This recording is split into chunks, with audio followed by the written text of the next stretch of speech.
I don't know. Something's wrong with one of the controls. I don't know what it is. Um,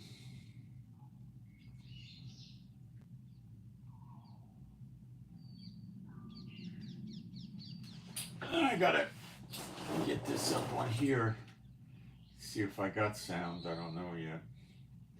Um,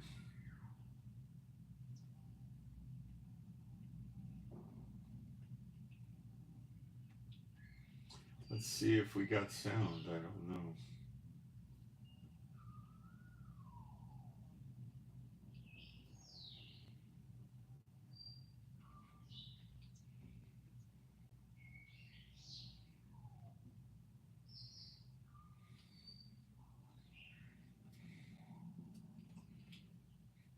I can't bring the video up yet. Hold on.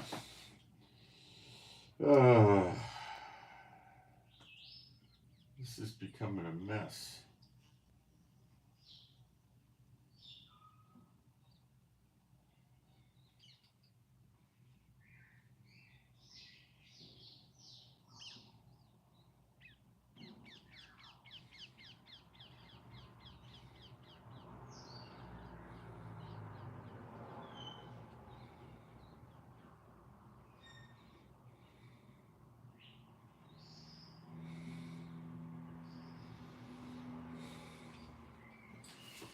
I can't even pick it up now. Let me reboot.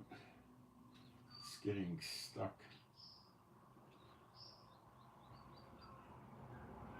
I have no idea if I'm giving you any sound or not. I checked the controls. I don't know why there wouldn't be sound.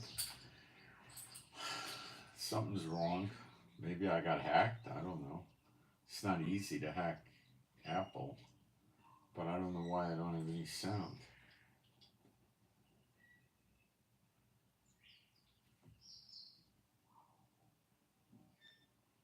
All right.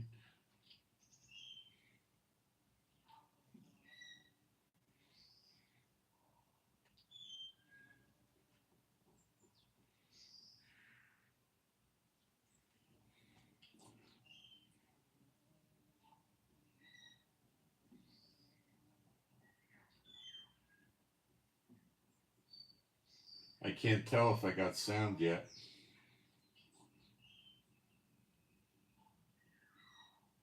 Okay, people are saying I got sound. I can't tell if I got sound yet. All right. I fixed it, whatever it was. I don't know. I didn't put a title on it, but all right. Um, Let me put a couple of quick posts up in the chat while we wait for people to figure out I'm back on. Um,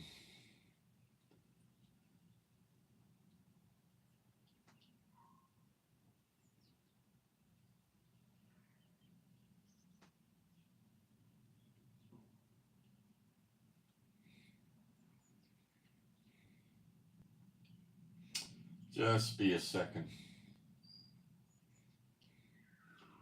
I don't know what I did, but I had trouble earlier with something and I paused it and I don't know, something glitched. I don't think I was hacked. It'd be pretty hard to hack it. Um, 1 second, I'll get there.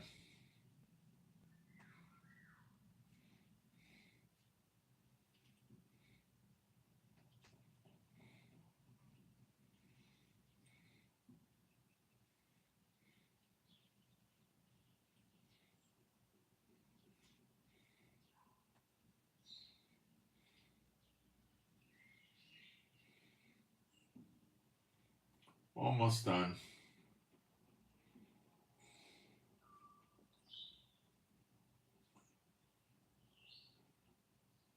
All right.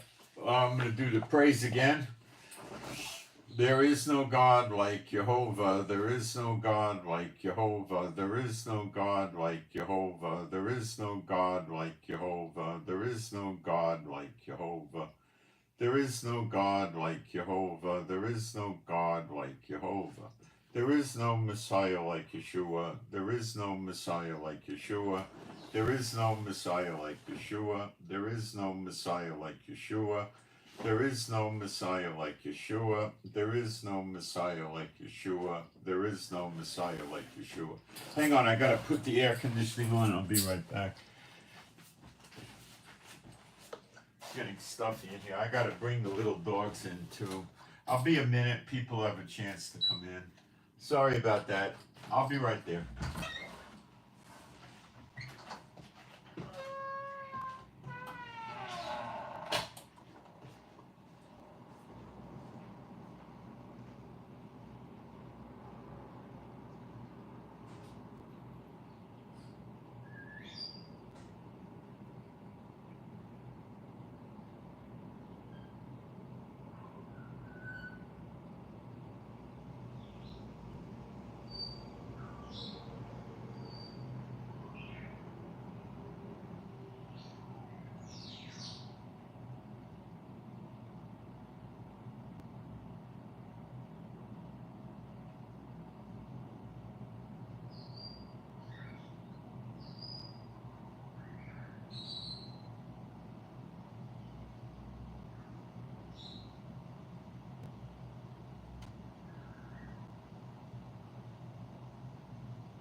Be right there, guys.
Sorry, it's getting hot out there, in here, and the dogs are outside. Oh, what a day. I thought everything was going to be smooth, and then I get that sound glitch.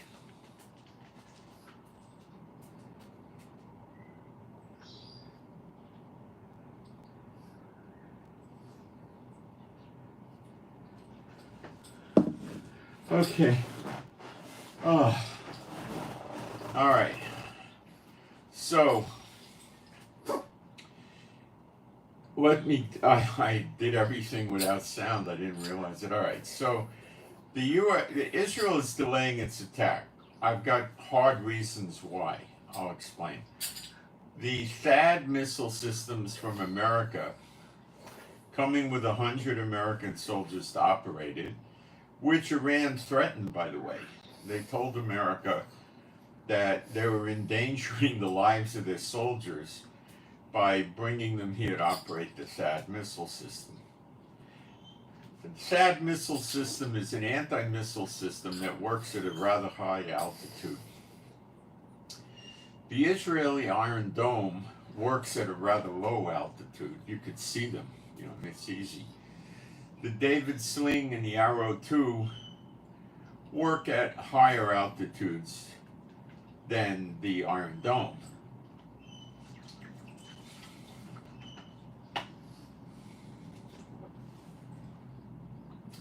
The THAAD anti-missile system works at an extremely high altitude, so it's safer. I mean, you're hitting the missiles when they're up high, so you got more time to correct if you get a miss or something like that, right? So it fills a void in the Israeli anti-missile systems. It would probably be integrated into our 3 anti-missile systems, and it would probably only be used if there was something that our anti-missile systems can't handle. Now, you don't need 100 soldiers to operate one THAAD system. So there's multiple systems. I don't know how many. I would say the max would be 5, 6, the minimum 3, I'm guessing. But I imagine one will go to Tel Aviv,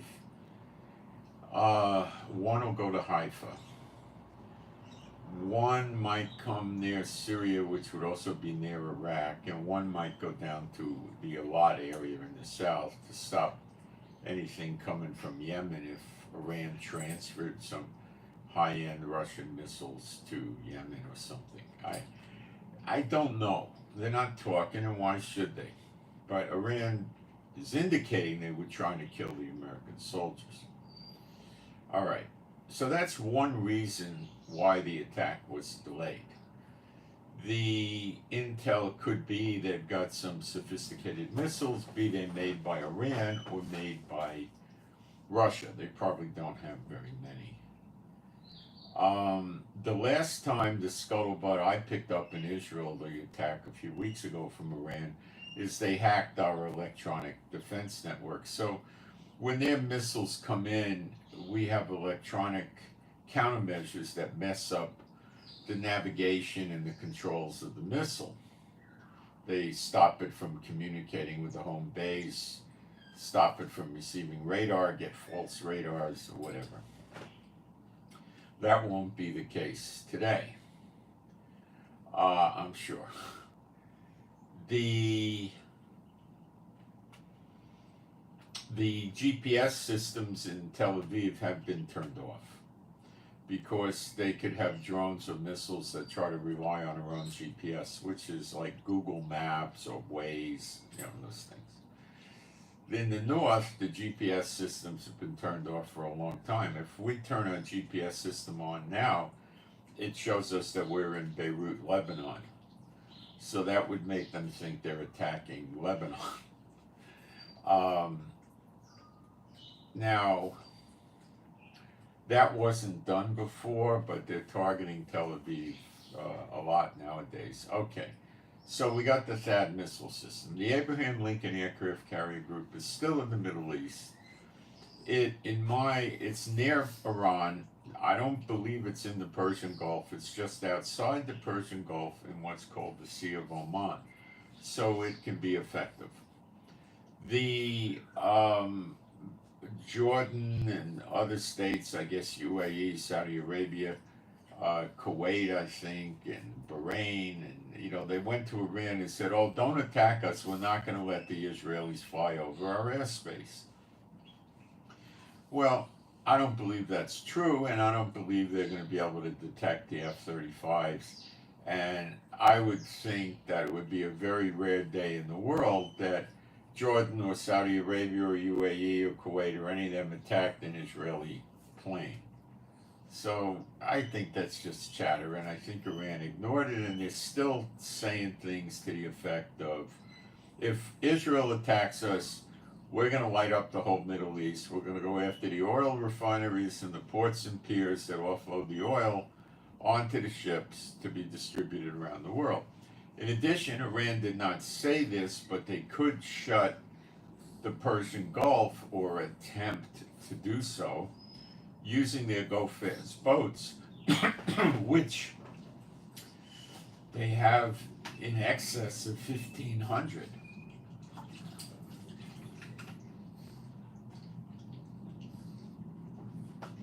That's a lot of boats, and that's why I think the A-10 Warthogs were brought to the Middle East by America. These are slow-moving planes. They go less than 500 miles an hour, and they are set up to fly low, and they have a very amazing Gatling gun in the nose of the thing, which shoots 20 millimeter shells, which is basically not like a 50 caliber. It's like a junior or a baby artillery shell. It's a 1 pound projectile.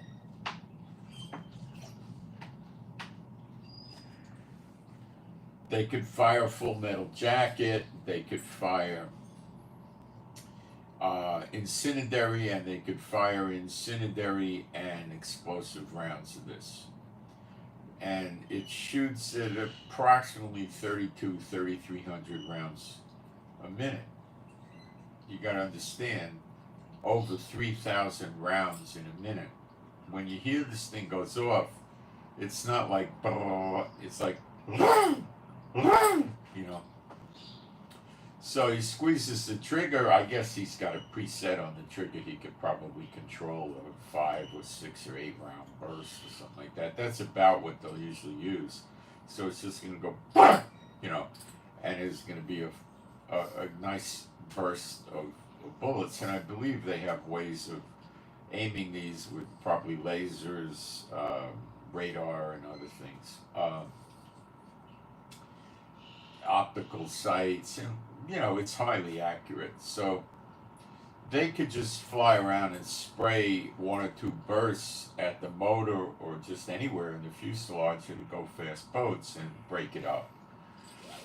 The go-fast boat is basically more or less a recreational vehicle. They have different versions there, probably as a low of 50 feet to probably 70 or 80 feet. So they're not big boats, they're not warships. They put a 50 caliber machine gun on the thing. They put torpedoes on. It has a little cabin, and then on the sides it has a deck space that you can walk on. You know, probably, I don't know, 18 inches or something like that. Maybe 2 feet, maybe 1 foot. You know, it's not broad. They put the torpedo on there, one on either side. And they aim the torpedo the way we aim torpedoes with the PT boats in World War II. You point the boat at the target ship you want to hit with a torpedo, you fire it, they probably have a spring or compressed gas or something that propels the torpedo off the deck of the ship forward, and then it hits the water, and then probably an electric motor kicks in and propels the torpedo towards the boat they want to hit. So to make this work, they're not going to be able to go, you know, a mile away from the boat. You know, they're going to have to be a few hundred yards from the boat, or the boat will get out of the way of the torpedo and so forth. They might even want to do it as little as, you know, 200 yards or 300 yards. They got to be careful. They can't be too close to the torpedo because they could get the blowback. So I would think at 200 or 300 yards, they're not going to get affected, you know. But they might want to shoot from 500 yards or something like that. I have no idea how fast their torpedoes go. World War II torpedoes were 60 miles an hour. The more modern ones that, like America and UK would have, would go about 100 miles an hour maximum. They're not very fast, okay?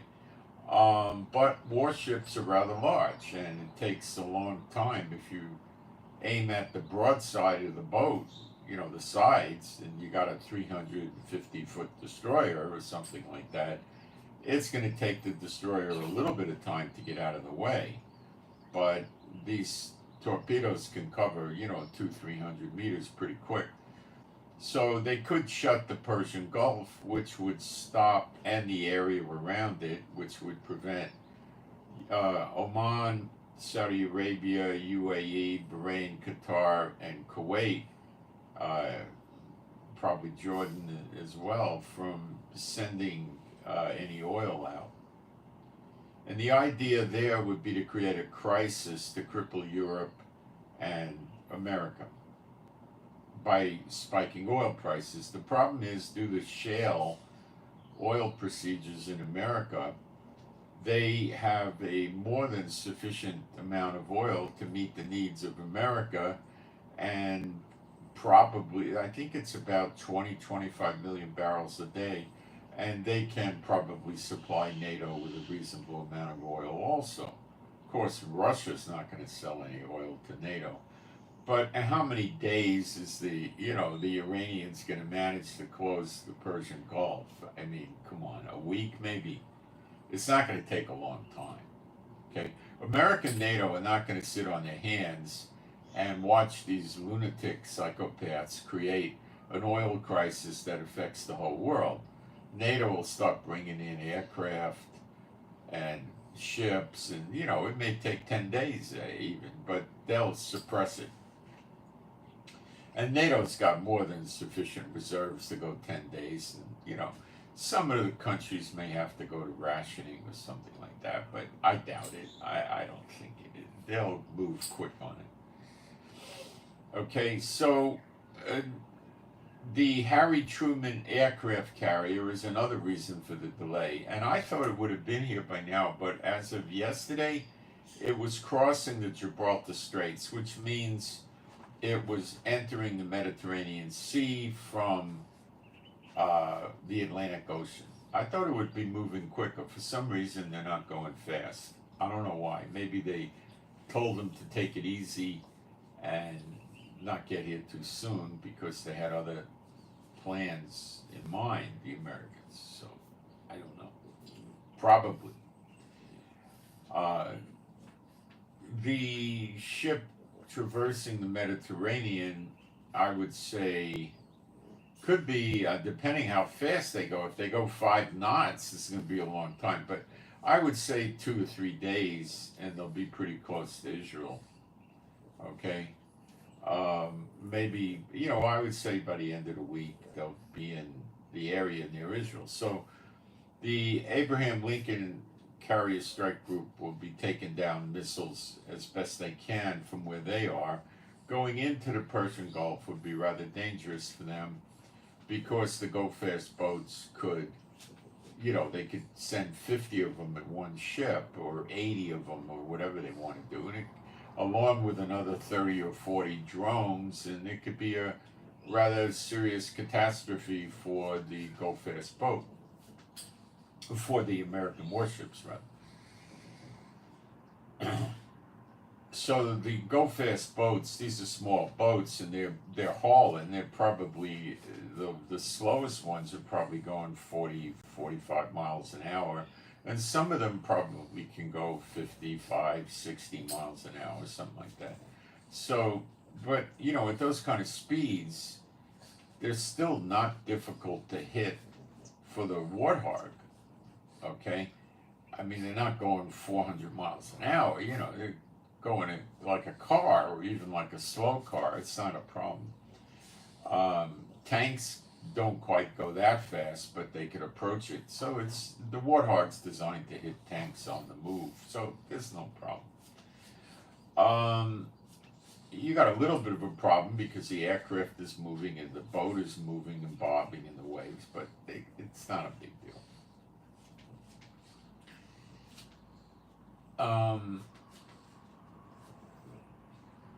Iran is, you got to understand, a disposable asset to China and Russia.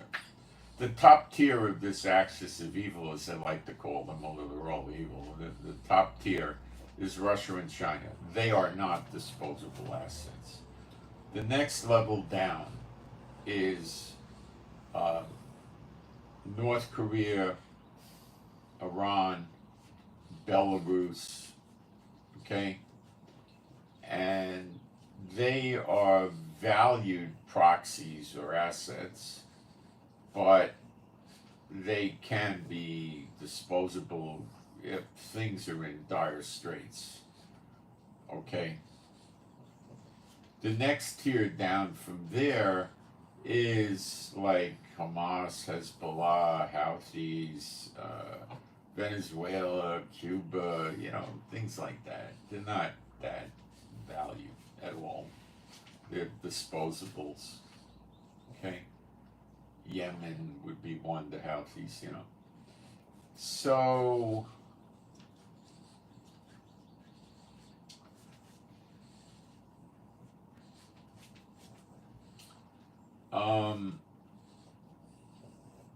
China's been behaving rather curiously with Taiwan, and North Korea with South Korea. North Korea put their massive amount of artillery. They could put an artillery shell in every square meter for about 40 miles from the border between South and North Korea. North Korea has that much artillery. So in other words, they could devastate, now it might take them a day to do it, they could devastate the whole terrain 40 miles into South Korea where everything is damaged. Everything. And remember, a few days ago, they shut down all the routes, the land routes into North Korea. Bridges, highways, they broke them up. They blew the bridge, they deactivated the bridges. I guess they disassembled them, and they blocked the highways or blew the highways up where they could have put walls in or dug pits. I don't know what they did, but they stopped all the land routes. So they're afraid of getting invaded. Well, why? Because they would be pelting North Korea with artillery and missiles and drones. And the only way South Korea is going to stop it is with a ground invasion. Well, what about aircraft and missiles? Well, North Korea is pretty clever. They got rough terrain, and they have a lot of their artilleries embedded in mountains. They put them on tracks. Okay, like railroad tracks. Now, I don't know if the guys push the artillery piece out or they have a crank that pulls it, with a cable, or it's got a motor. I really don't know. Maybe it's a mixture thereof. So when they start using the artillery piece, they push it out from the tunnel in the cave. And remember, one mountain could have, 50 or 70 of these artillery pieces embedded, in the mountainside on different sides or different altitudes and whatever. And they, as soon as the artillery piece clears the cave, they fire. And, when they probably do a burst, artillery could be reloaded in a few seconds. I would say maybe, to eject the spent casing and get the shell in. I think the maximum would be 10 seconds, maybe 15 seconds, but probably between 5 and 10 seconds. So they should be able to get 5 or 6 shots off in a minute. So they could push the shell out, aim it, fire, let's say 5 shots of artillery, and then if they're afraid that the South Koreans are going to get a lock on the artillery and put missiles down on it, or drones, or aircraft, rocket fire, or whatever, they pull it back inside the mountain and wait a while. Now, if you've got hundreds and hundreds of artillery pieces blasting, they're not going to do that because it's going to overwhelm the defense systems of South Korea. And if you remember, a few weeks ago, they put 200 missiles up near the border of South Korea. So they could take a preemptive strike with 200 missiles. We get that in Israel. And these missiles are aimed at I don't know what. And how far into South Korea they're going to go, I don't know. I would say the best case, they're medium range, where they might go 20, 25 miles. So they might hit military bases, electrical towers, communication towers, military bases, weapons depots, airports, whatever, I don't know. And, 200 could be reloaded. So they're not going to just do 200 and throw it away. They're going to do 200 and then reload them, which takes time. That's going to take minutes, unless they're Katyushas. But these are serious missiles. So they'll reload them and keep going, And that's why they don't want any roads or bridges or anything else or tunnels coming into connecting North and South Korea, because they don't want to see South Korea come in with tanks and air cover, which North Korea has no air cover to speak of at all. So they would try to rush in with tanks and mobile artillery and helicopters and jets and try to take out as much of these things as they could, these weapons as they could, before they devastate the place. Now, if he has longer range missiles, 50, 60 miles, there's a big American base in South Korea. It's a little more than 40 miles from the border, which is the range of the North Korean artillery, which has rocket-propelled shells. So the Americans made sure they were more than that distance away, but I don't think it's 75 or 80 miles. I think it's maybe 50 or 60 at best. So they can possibly hit the American base. Before October 7th war, it had 28,000 troops, and I expect now it's probably pushing 35, 40,000. The soldiers used to bring their families and live on the base in South Korea, which is a rather friendly country normally, It's North Korea that the threat's from. And I don't know if the families are still there. I've never read they evacuated the families, so they may still be there. I would expect, but I wouldn't guarantee, that the Americans build large underground bunkers for the whole place to go underground. But then again, knowing the Americans, they may not have. They may just have a few facilities for key personnel. The rest of them may be stuck with sandbags and, concrete walls and stuff. I don't know. What a facility like that would be like is there would be an entranceway above ground that would be fortified, and it would have a door, a heck of a door, and then you would go open it and go down a staircase. Then the staircase would go in another direction, and probably 2 staircases, maybe 3. And you would go down, I don't know, 40 to 60 feet. And down there would be multiple rooms. You'd have ventilation, you'd have electricity, toilets, running water, bathrooms, places to sleep, food supplies, weapons, all kinds of computers, communication devices, and all sorts of stuff. Probably just for the key people. You'd have to build an underground city to get 28,000 people underground. They might have it set up for, 200 or 300 people, and they may have 2 or 3 of those, in different places of the base. So they have aircraft there, so the aircraft would have to take off as soon as the barrages came, otherwise they could lose their aircraft. They could probably fly to another base in South Korea and, park there. So North Korea doesn't have any aspirations of doing a ground invasion into South Korea, or they wouldn't have shut off all the travel routes.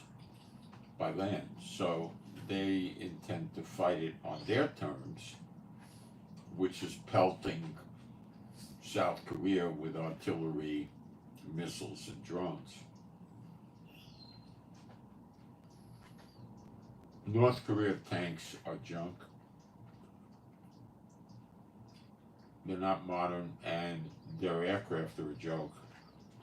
So they don't have much of a navy to speak of either.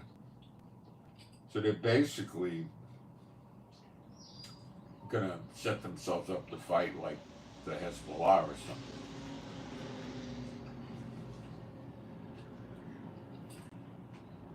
China, I think it was yesterday, surrounded Taiwan with a lot of Coast Guard vessels, which are Navy vessels, basically, and they were what looked like practicing an embargo of Taiwan. Now, this has been talked about by me and many other people that they may just surround Taiwan with warships and stop everything from going in and out, which means they're going to have a game of chicken with the United States, and they probably think the United States will chicken out. So the United States sees a blockade, and they might also go as far as putting anti-aircraft missiles on their warships to shoot down any flights and declare it a no-fly zone. I imagine they would. So then the United States has to go violate it and risk a war with China. China will say, this is our business, we're reunifying with our land, and go away. We won't tolerate any interference. If you violate our blockade, we'll shoot at you. So your guess is as good as mine as to whether or not the United States will punk out or actually go to break the blockade, which means a war.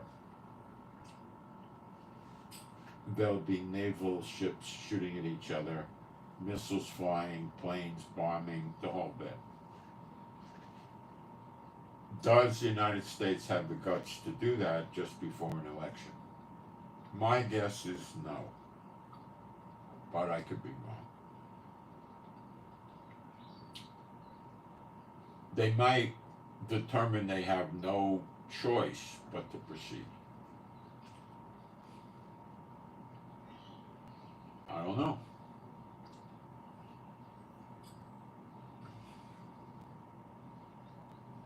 Normally they back off, but now you're talking end times, anything could happen, so they may not back off.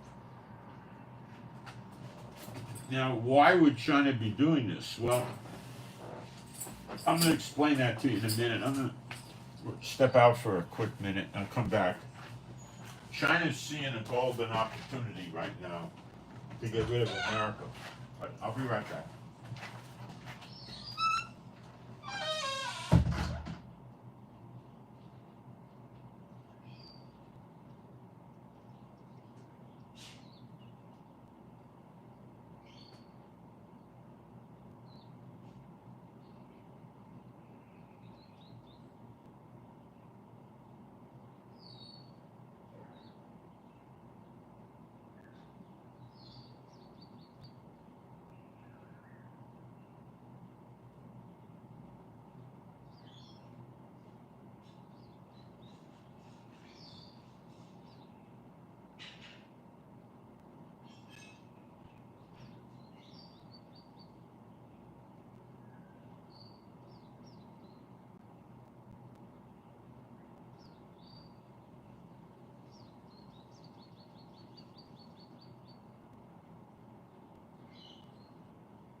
China and Russia and Iran or are in the process of destroying America and Europe economically using BRICS by using their digital currency, which they intend to introduce October 22nd, a few days away. And they have 159 countries that want to join the digital currency side of it. So the trade amongst these 159 countries would have to be done in BRICS digital currency, not US dollars or euros. So the two big players here are Iran and Russia. And they would be able to break the sanctions completely this way. The only thing left for America to do would be to start sinking Iranian ships carrying oil and natural gas. So America has to stop this because it'll kill the demand for the dollar. It'll give Iran, Russia, North Korea, and China complete escape from the sanctions, or almost complete.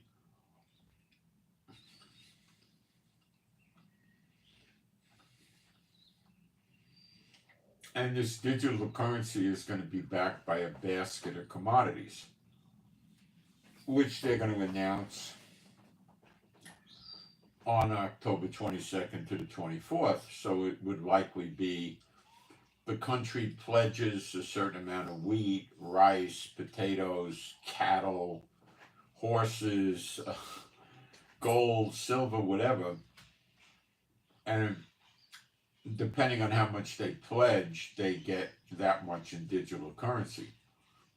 So Russia and China are basically manufacturing money out of thin air for themselves. You have to understand that. So they'll be able to expand their militaries incredibly, like America does with the Federal Reserve.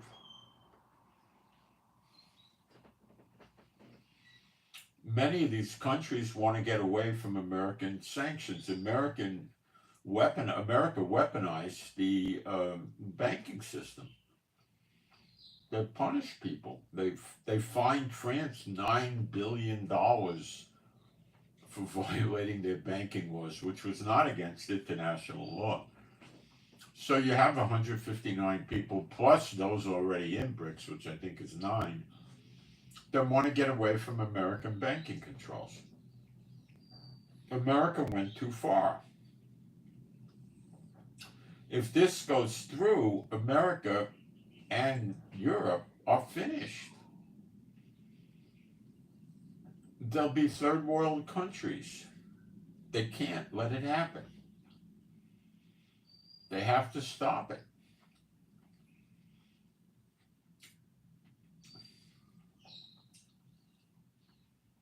Russia is in the process of being stopped with the Ukraine war. All they got to really do is one day Biden wakes up and says, okay, Ukraine, you could shoot long-range missiles into Moscow, St. Petersburg. And then if Putin doesn't stop it, he could be overthrown.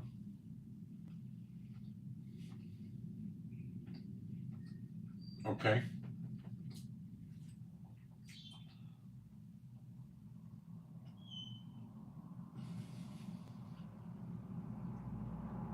We know how Hillary Clinton and other American politicians would often say, don't let a good crisis go to waste, right? Well, Russia sees Iran got themselves into a crisis here. And China and Russia, I think, are operating in a way they don't want to let a good crisis go to waste. So they see America getting drawn into the fight in the Middle East.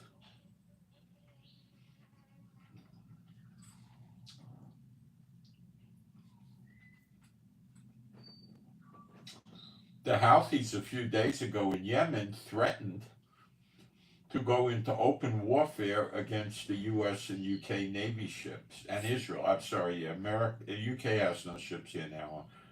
American and Israeli Navy ships.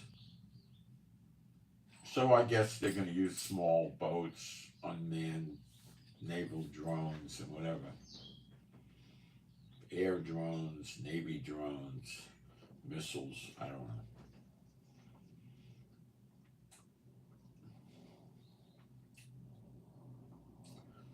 They don't have a Navy fleet to speak of that would hold up against Israel or America. They don't have an Air Force that would hold up. They wouldn't get very far. But here's the problem with these people. These Shiite Muslim terrorists that are on terror lists and stuff like that. They go into war against Israel or Israel's allies like America, so it's a holy war. And if they get killed, they wind up in paradise with 70 virgins. So killing them is not a deterrent. What they really hate is losing land. What the Quran teaches them is that any land they ever occupied in the past, and they did during the Crusades occupy Israel, hundreds and hundreds of years ago. So they are taught by their Quran that this land they occupied once upon a time is always their land. Okay?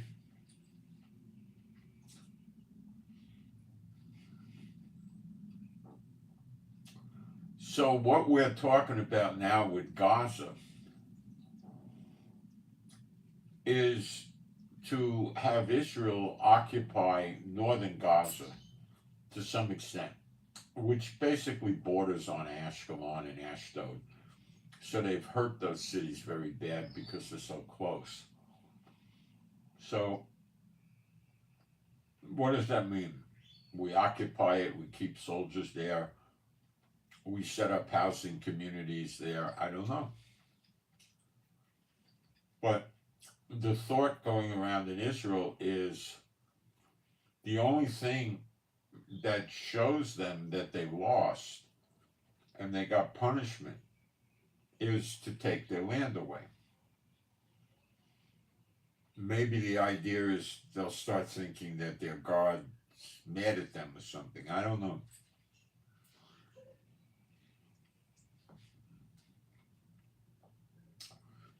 So if we occupy the land, then they lost land. Now, if we move them out of the land, even more so. So let's say we move them out of North Gaza, which we're in the process of doing now, telling them that if they're there, they're going to get killed because it's a war zone. And then start carpet bombing North Gaza. And then we move in. I don't know.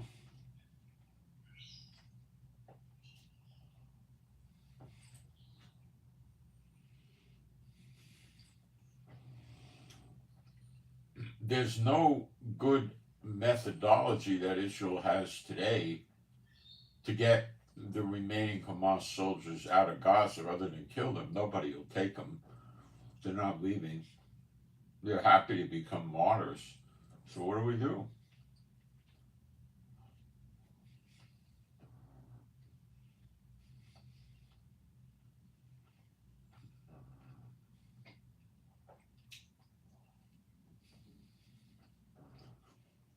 So in a matter of days, Israel is going to start attacking Iran. I do not think that America will initially join in the attack.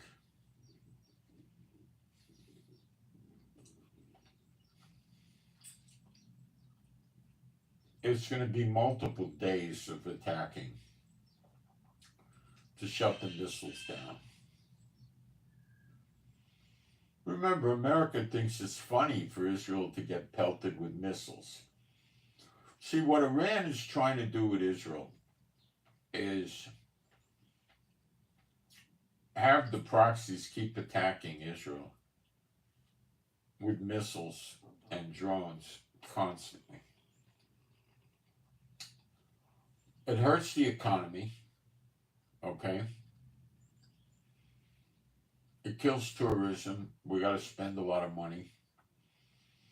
It gets the people weary. A lot of people have already left Israel. I would say at least 250,000 are not here. They plan on coming back when the war's over, I'm sure, but there could be 500,000. To get that number up higher and higher is their goal. And to get Israel worse and worse economically. And it'll eventually, they figure that the Israeli people will get sick and tired of living here with constant warfare. And in the meantime, they'll try to do more ground incursion, take more hostages, kill more babies and women and burn them alive and rape them. And try to make that a lifestyle in Israel. So people just leave. The more people that leave, it's better for them. And Satan's behind this.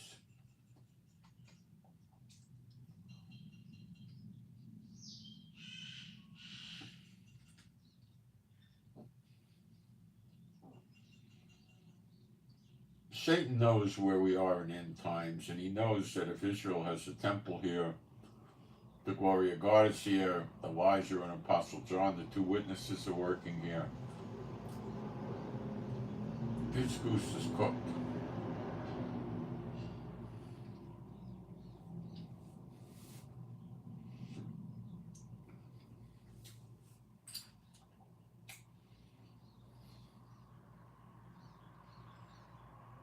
And he's close to going in the pit for 1,000 years, which is rather unpleasant.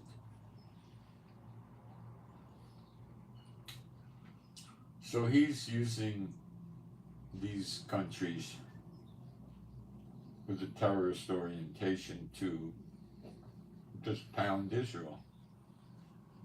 And one of two things would happen, or three things. It's a war of attrition, and Israel eventually falls apart. And then the people are going to have to leave. Or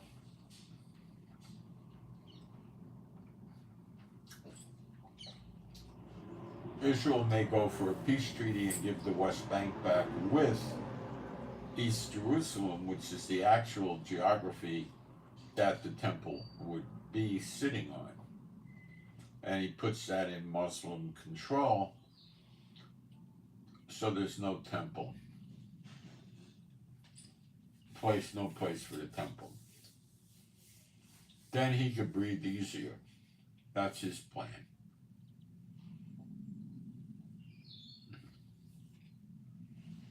I don't believe it'll work for him, but that's his shot. Now, what I believe from Bible prophecy is that this war that's about to start with Iran is going to get out of control.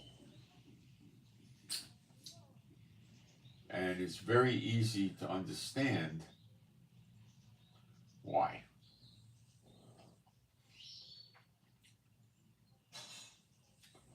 Israel has deactivated Hamas. It's no longer a threat. Hezbollah is probably 40%, 35-40% threat compared to where it was, 1 or 2 months ago.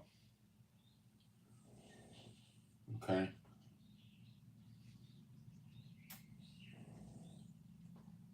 the Yemen Houthis are not much of a threat.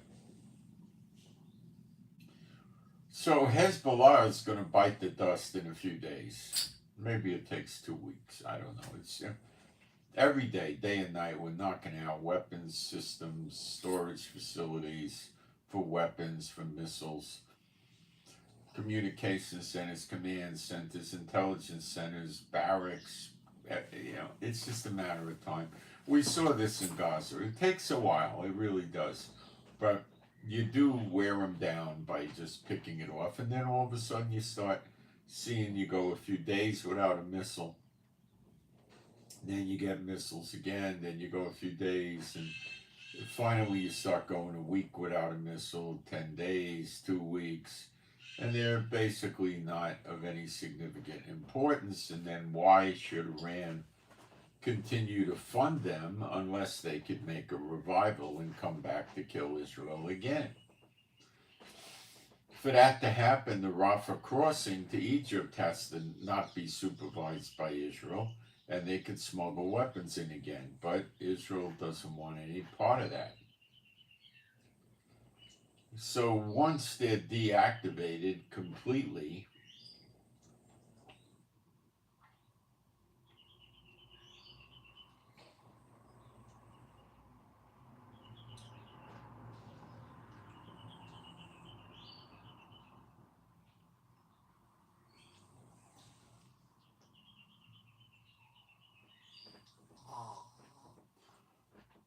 so Iran's worried. Without Hezbollah and without Hamas, Israel, the Houthis in Yemen can't do much to Israel, as evidenced all these months. So Israel can keep attacking Iran at will. And they realize Netanyahu will do that. So, and America wants Iran being attacked at will because they don't want to see Iran go into BRICS and have a whole world market opened up for their oil and natural gas and just ignore America.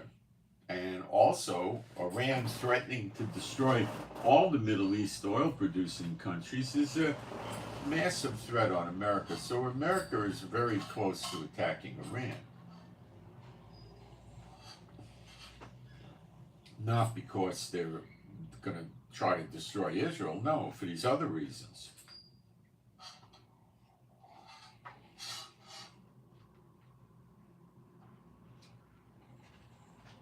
Now, Iran's trying to put Syria into the role of a proxy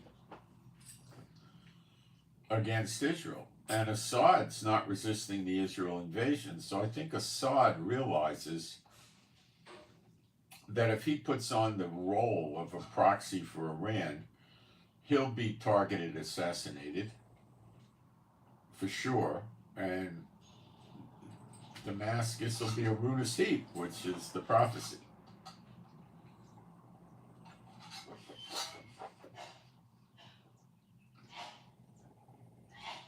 Iran may threaten to kill Assad. We don't know. And they might kill him too. Assad's not any biblical figure of any importance, Israel's not letting weapons come in from Syria to Lebanon. They keep bombing the routes, the roads, the bridges. They can't get the stuff in. They can't get it in by sea. They can't get it in by air. So Lebanon can't rearm them.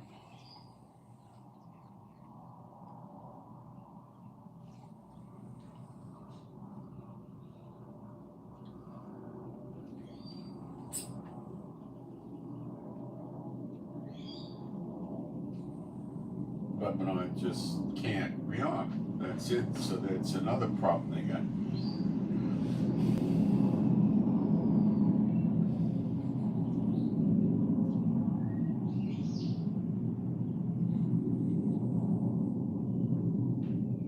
So Israel's attacking Syria by air and now by ground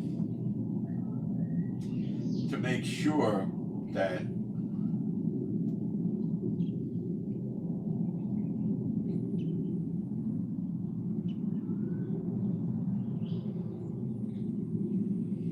we don't get another proxy popping up in Syria. Iraq is already a proxy of Iran. That's the cow's out of the barn, you know, that's over with already. They're a proxy.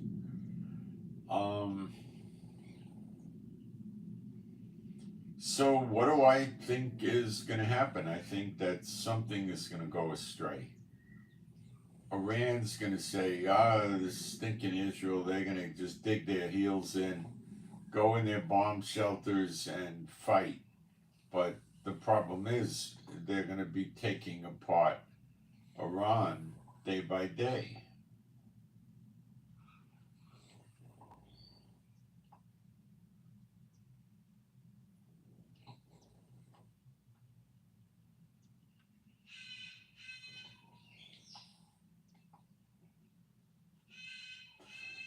And I think Iran is going to get really scared and try to stop it, and will attack using their proxies and maybe directly American ships, bases.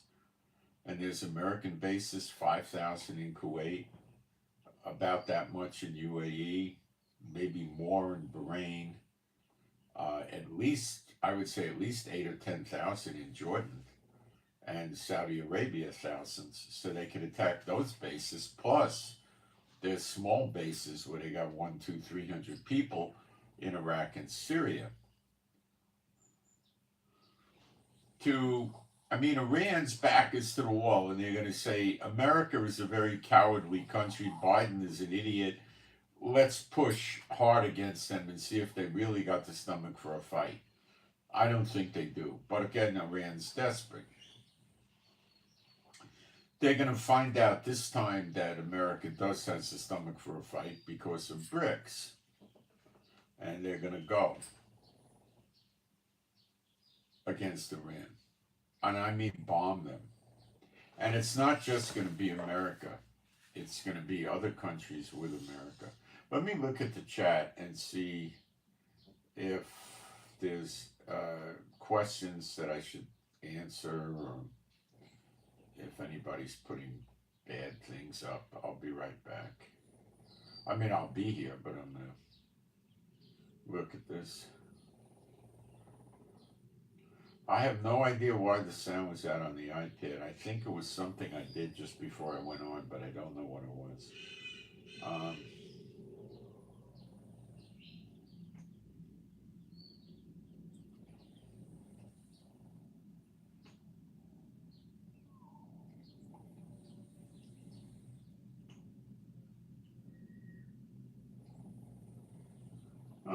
Somebody knew Moshe.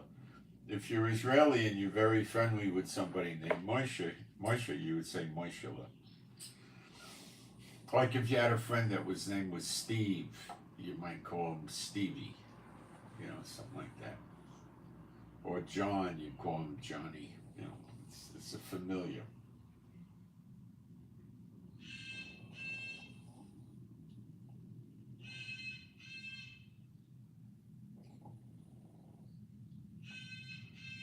Someone Arabic, I'm not believing that's innocent, so take it down.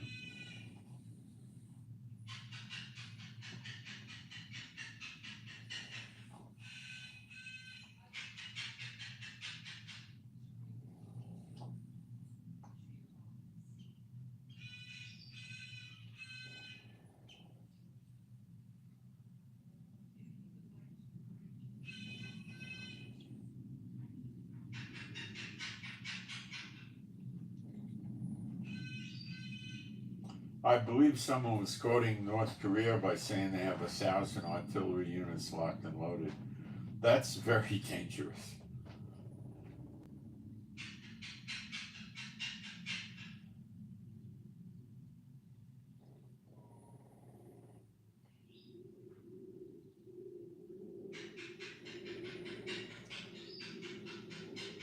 New Zealand, okay. The bird we've been praying for had a little bit of food seepage from the chest. It didn't get any worse, but keep the prayer. It's not that bad, but keep the prayers going for that cockatoo. Her name is Dolly. like Dolly Parton, but she's not Dolly Parton, Dolly. So pray for Dolly, the cockatoo bird, that she stay healed, happy, healthy, and whole, and get a good recovery and so forth. Military draft coming to America. You could be right. They have the pieces in place, but I don't think they're going to throw the switch before the election or anything like that.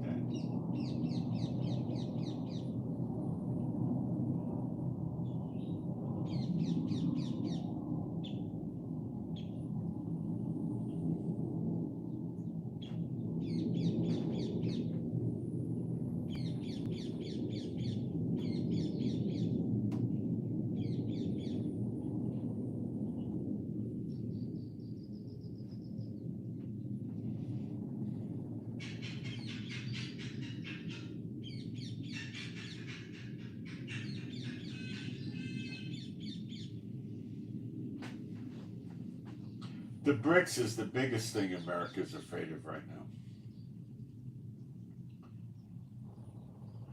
I think they'll do Iran in the coming days. I don't think it'll happen before the end of the week.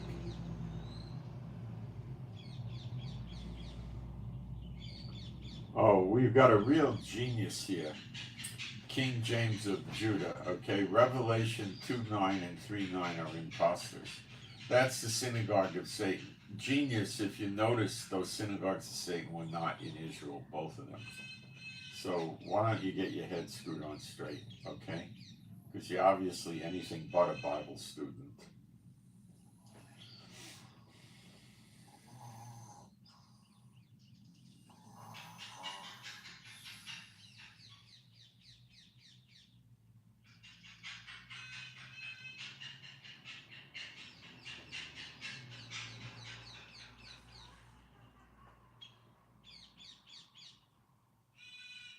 Okay, I think I've got everything covered in the chat for now. So let me go through my notes and see what I may have missed, and then we'll do the Bible prophecies and show you what's going on. And look, you'll get the news from other people.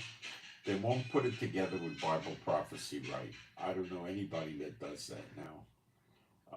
I wish there was 1,000 or 2,000 people doing it, but I really don't see it.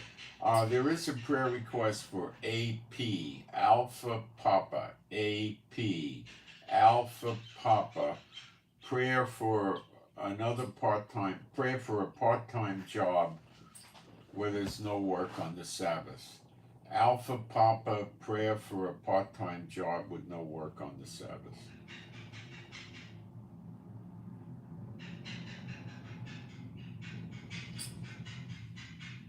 We might try to kill Khomeini too in Iran, but I don't know how easy that's going to be.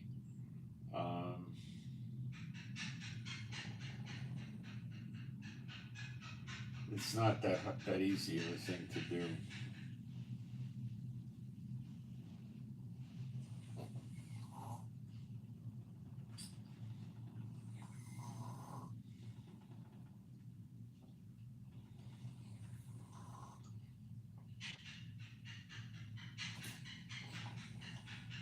So unless there's other pieces to the puzzle we're not aware of yet, the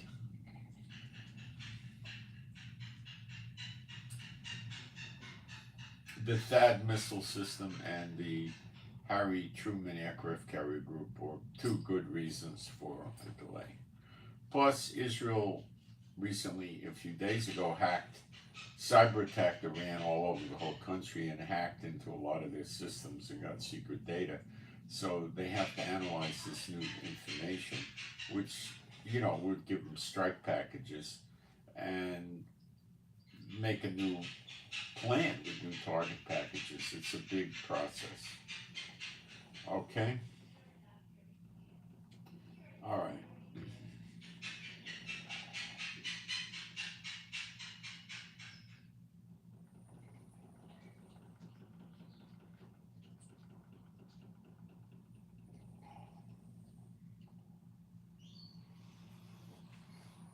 What appears to me before we get into the actual prophecy, is going to happen is Iran, Iraq, and Syria, which is in the scriptures referred to as Elam, E-L-A-M, Elam.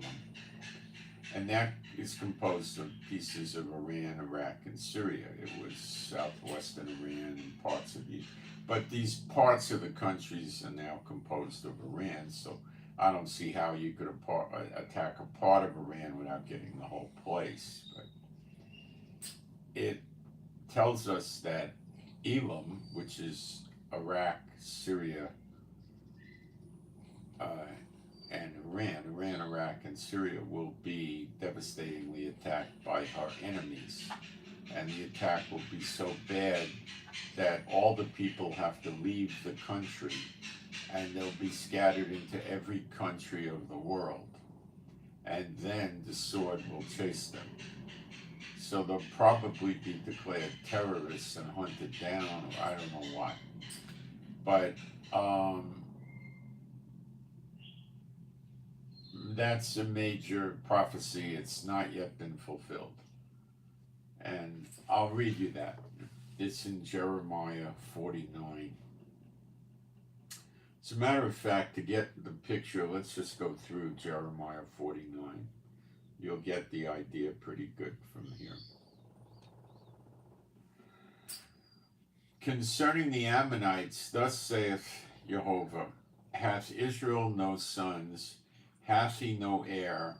Why then doth their king inherit Gad, and his people dwell in his cities? Therefore, behold, the days come, saith Jehovah, that I will cause an alarm of war to be heard in Rabbah. That's Jordan of the Ammonites. Ammon is the capital of Jordan, so it's talking about Jordan.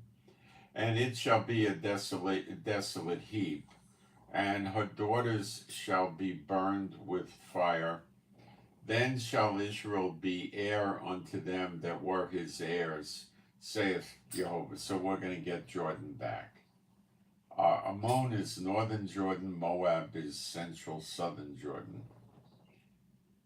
Howl, O Heshbon, for Ai is spoiled. Cry, you daughters of Rabbah, gird you with sackcloth, lament, run to and fro by the hedges, for their king shall go into captivity, and his priests and his princes together.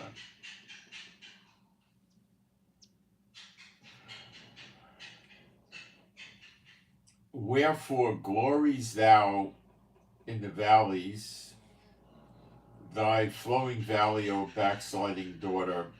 He's speaking of Jordan still, that trusted in her treasures, saying, who shall come unto me? Behold, I will bring a fear upon thee, saith Adonai Jehovah of armies, from all those that be about thee, and you shall be driven out, every man bright forth, and none shall gather up him that wandereth. Well, from those round about, well, it could be Iran, plus Iraq, plus Syria with the militias there, plus Yemen, and so forth.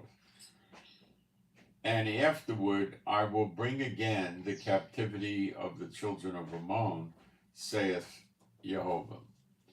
Concerning Edom, now that's Yemen, okay?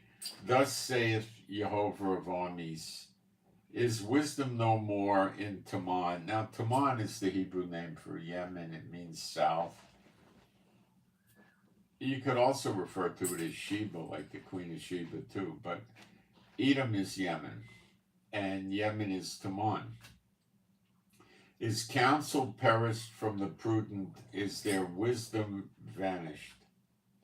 Flee you, turn back, dwell deep, O inhabitant of Dedan, that's Saudi Arabia, for I will bring the calamity of Esau upon him, the time that I will visit him.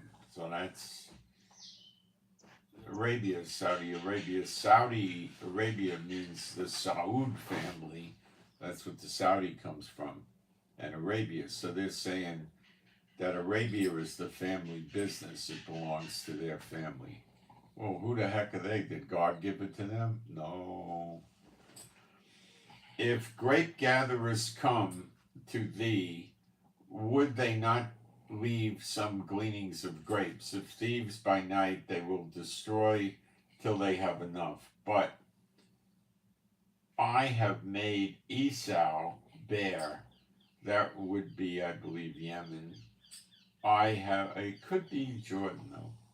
I have uncovered his secret places, and he shall not be able to hide himself. His seed is spoiled, and his brethren and his neighbors, and he is not. Leave thy fatherless children, I will preserve them alive, and let thy widows trust in me.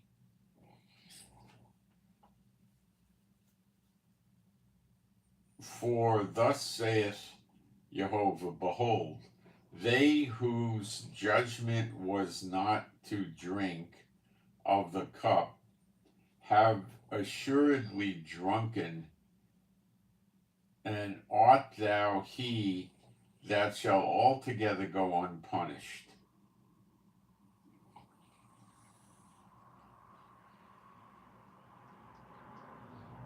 Thou shalt not go unpunished, but thou shalt surely drink. For I have sworn by myself, saith Jehovah, in that Bozrah shall become a desolation, a reproach, a waste, and a curse. Bozrah is Moab, which would be central southern Jordan. A desolation, a reproach, a waste, and a curse. And all the cities thereof shall be perpetual waste.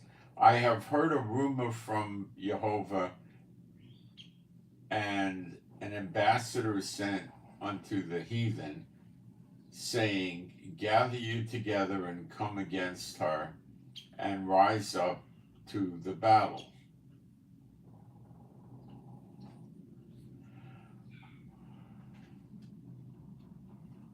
For lo, I will make thee small among the heathen, and despised among men. Thy terribleness hath deceived thee, and the pride in thy heart, O thou that dwellest in the clefts of the rock, that holdest the height of the hill. Though thou shouldst make thy nest as high as the eagle, I will bring thee down from thence, saith Jehovah. Also Edom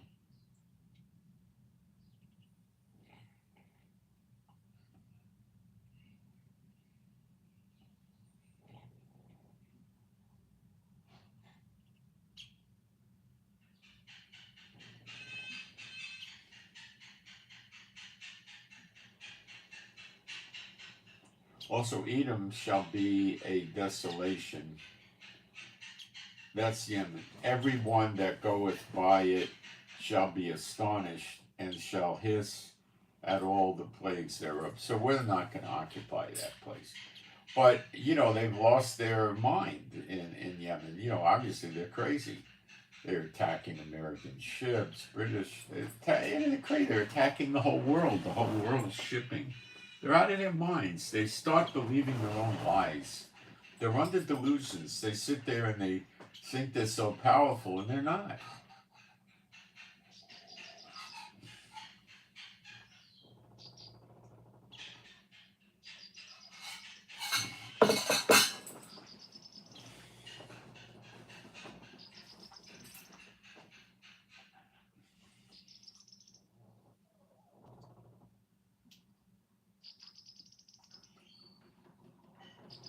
as in the overthrow of Sodom and Gomorrah, and the neighbor cities thereof, saith Jehovah. No man shall abide there, neither shall the Son of Man dwell in it. So Edom's going to go the way of the daughter of Babylon, Yemen. Behold, he shall come up like a lion from the swelling of Jordan against the habitation of the strong, but I will suddenly make him run away from her. And who is the chosen man that I may appoint over her? For who is like me, and who will appoint me the time? And who is that shepherd that will stand before me? Therefore, Yeshua or Elijah, I guess. Therefore, hear the counsel of Jehovah. Elijah is not referred to as a shepherd, so it more than likely is referencing Yeshua. Apostle John's not referred to as a shepherd either. Therefore, hear the counsel of Jehovah that he hath taken against Edom, and his purpose that he hath purposed against the inhabitants of Teman, Yemen, Edom. Surely the least of the flock shall drive them out. Surely he shall make their habitation desolate with them. The earth is moved at the noise of the fall, at the cry of the noise that therefore was heard in the Red Sea. That's again Edom, Yemen, Red Sea. Israel's not on the Red Sea. The black Hebrews like to call us Edom, but it's a joke. Look at the scripture. We're nowhere near the Red Sea. There's no scripture that says, I will make an Israel in 1948, and there will be fake Jews. And after 75 years, I will kill them all, and then the real Israelites are going to move in. Well, sorry, there's no such scripture. Behold, he shall come up and fly as the eagle, and spread his wings over Bozrah. And at that day shall the heart of the mighty men of Edom be as the heart of a woman in her pangs. That's Yemen gone. Jordan in bad shape. Concerning Damascus, that's Syria. David used to rule from Damascus.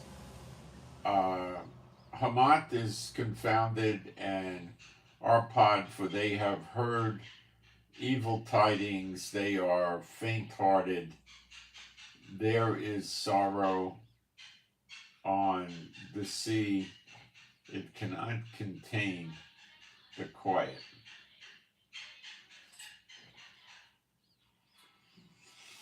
Damascus is waxed feeble, pretty much today, and turneth herself to flee. Well, this could be what we're seeing, and that's why there's no resistance from the Syrian army against Israel. They may have fled. I don't know. Maybe. I don't know. And fear hath seized on her. Anguish and sorrow have taken her as a woman in travail. How is the city of praise not left? The city of my joy. That's Damascus, because David ruled out of it, King David. Therefore her young men shall fall in her streets, and all the men of war shall be cut off in that day, saith.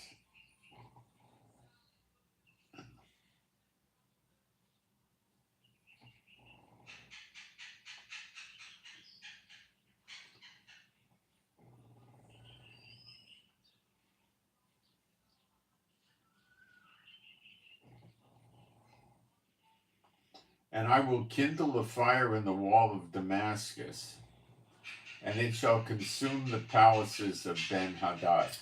That's their mansions and their, all that kind of junk they got. Concerning Kedar and concerning the kingdom of Hazor, which Nebuchadrezzar king of Babel shall smite, thus saith Jehovah, arise, you go up to Kedar and spoil the men of the east. Their tents and their flocks shall they take away. They shall take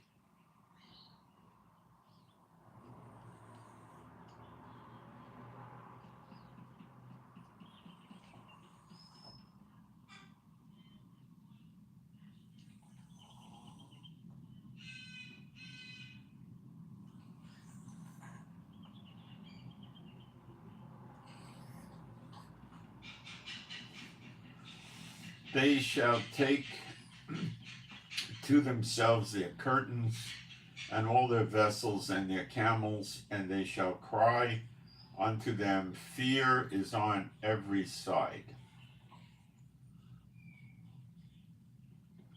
Now this is Kedar, which is a son of Ishmael. Geographically,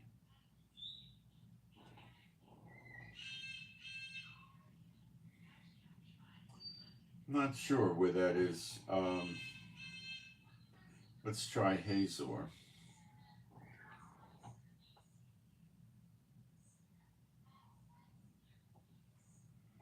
Hazor was part of Judah at one point, but I don't think.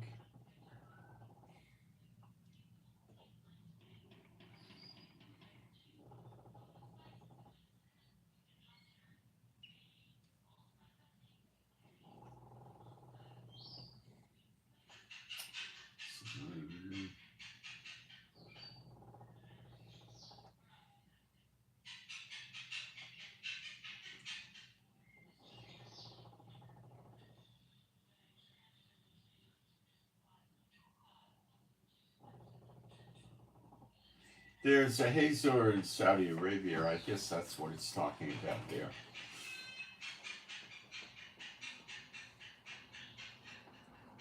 Their tents and their flocks shall they take away. They shall take to themselves their curtains and their vessels and their camels, and they shall cry unto them, fear is on every side. Flee, get you far off, dwell deep, O you inhabitants of Hazor, saith Jehovah. For Nebuchadrezzar king of Babylon hath taken counsel against you, and hath conceived a purpose against you. Arise, get you up unto the wealthy nation that dwelleth without care. That's Saudi Arabia, saith Jehovah, which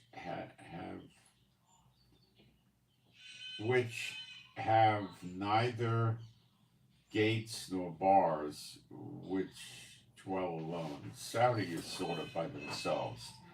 Their camels shall be a booty to the multitude, and the multitude of their cattle a spoil. And I will scatter into all winds them that are in the utmost corners, and I will bring their calamity from all sides thereof, saith the Lord. I don't know if it's we that spoil them, probably.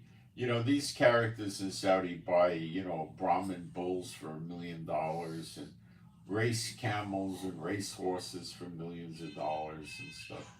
And Hazor shall be dwelling for dragons and a desolation forever. There shall no man abide there, nor any son of man dwell therein. The word of Jehovah that came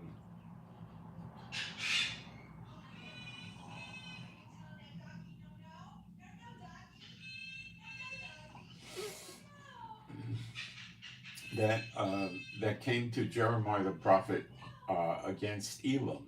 Elam, Iran, Iraq, Syria, parts thereof, or all of it, probably all of it, in the beginning of the reign of Zedekiah, king of Judah. So that's when the prophecy was given. That's not when it was fulfilled, or was supposed to be fulfilled either. Thus saith Jehovah of armies, behold, I will break the bow of Elam, the chief of their might. The bow of Elam, what's their predominant weapon in Iran? Missiles. The arrow is the missile is the arrow and the bow is the missile launcher.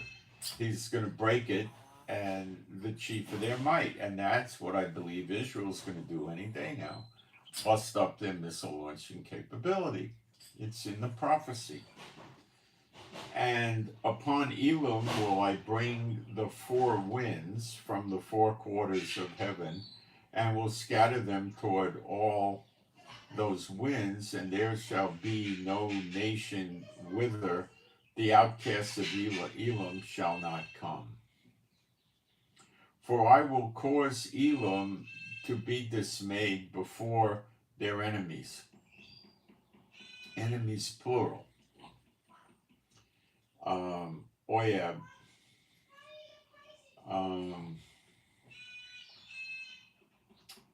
Is there an alternate meaning? Well, it's a little stronger. It's those hating them, which is, of course, an enemy, too, that seek their life, and I will bring evil upon them, even my fierce anger, saith Jehovah, and I will send the sword after them, till I have consumed them. And I will, so Elam is cooked. Look at what Iran has done with all the proxies, all the fighting over the years, what they've done to Israel. Well, it's year of recompenses. They're going down. And I will set my throne in Elam, and will destroy from thence the king and the princes, saith Jehovah. But it shall come to pass in the latter days that I will bring again the captivity of Elam, saith the Lord. Well, that would be Persia, I guess, in Ezekiel 38, 39, but that's quite a few decades down the road. So that's what that's talking about.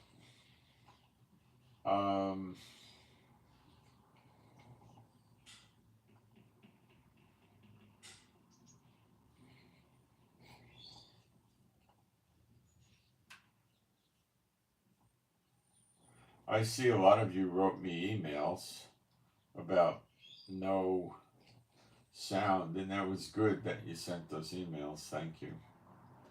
I must have got 15 emails. I don't know what went wrong. I mean, something went wrong. I don't know what.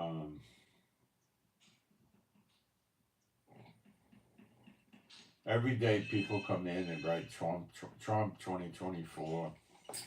Trump wants a two-state solution for Israel. You think God wants that? That we should give more land back? So Trump's not walking with God. He's contrary to God. I mean, Kamala is, of course, worse, but that doesn't make him a really good guy. It just means it's worse. Okay. So let me put the pieces together for you a little bit. We have Malachi 3. And I'm going to go through this on the quick side, but I'm going to make sure that I make my points at the same time. Behold, I will send my Malach, that's messenger, and he shall prepare the way before me. That's Elijah. He prepares the way for Yeshua. John the Baptist had the spirit of Elijah. Here we're talking about Elijah, the one up in heaven that comes down from heaven, born of a flesh man and woman, and grows up to be Elijah, one of the two witnesses. Okay, that's what I'm talking about. This is not a case of the spirit of Elijah. Okay, I mean it is, but it's Elijah. That's probably an easy way of saying it. Okay, and he shall prepare the way before me, and Adonai, the Lord whom you seek, shall suddenly come to his temple. So the temple is there before the glory of God of Israel, who this is talking to, goes into his temple. The glory of God of Israel is the angel that was with Moses and Aaron in the wilderness. His name is Michael. And the Lord put his name in, not on, in this angel. So, of course, he can be receiving the offerings in the temple and referred to as Jehovah because Jehovah put his name in him. Churches never teach this, and they screw the people up with it. But who may abide? You see, if Jehovah came down to earth, the whole place would, I don't know, explode, melt, catch on fire. I don't know, something like that, because he's so holy. But who may abide the day of his coming? Well, let's get back. Right, I jumped ahead.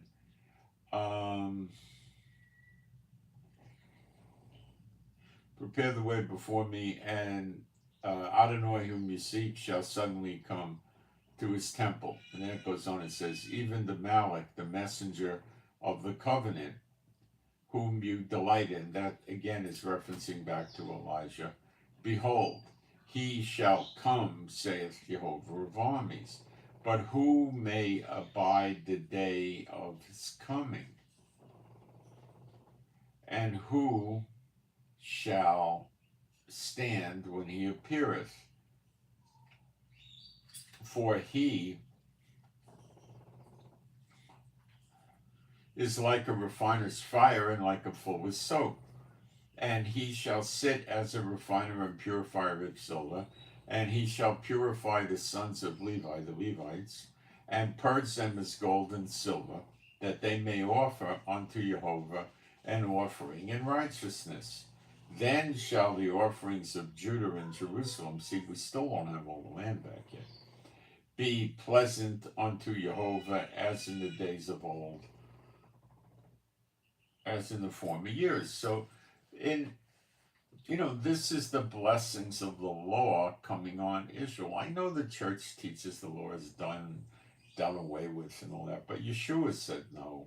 Matthew 5:17, don't think I came to destroy the law or the prophets, but to fulfill. Okay, and then they'll say, oh, he fulfilled it, so it's over. Yeah, he fulfilled it. My eye, he fulfilled it right now. He didn't fulfill it. All his enemies have made his footstool. Have you seen that city, New Jerusalem, with the see-through gold streets lately? Come on, it's not fulfilled. You can't listen to these liars. Then he says, as long as there's a heaven and an earth, not one jot or tittle shall be done away with from the law. Well, there's still a heaven and an earth. So their doctrine is just idiotic.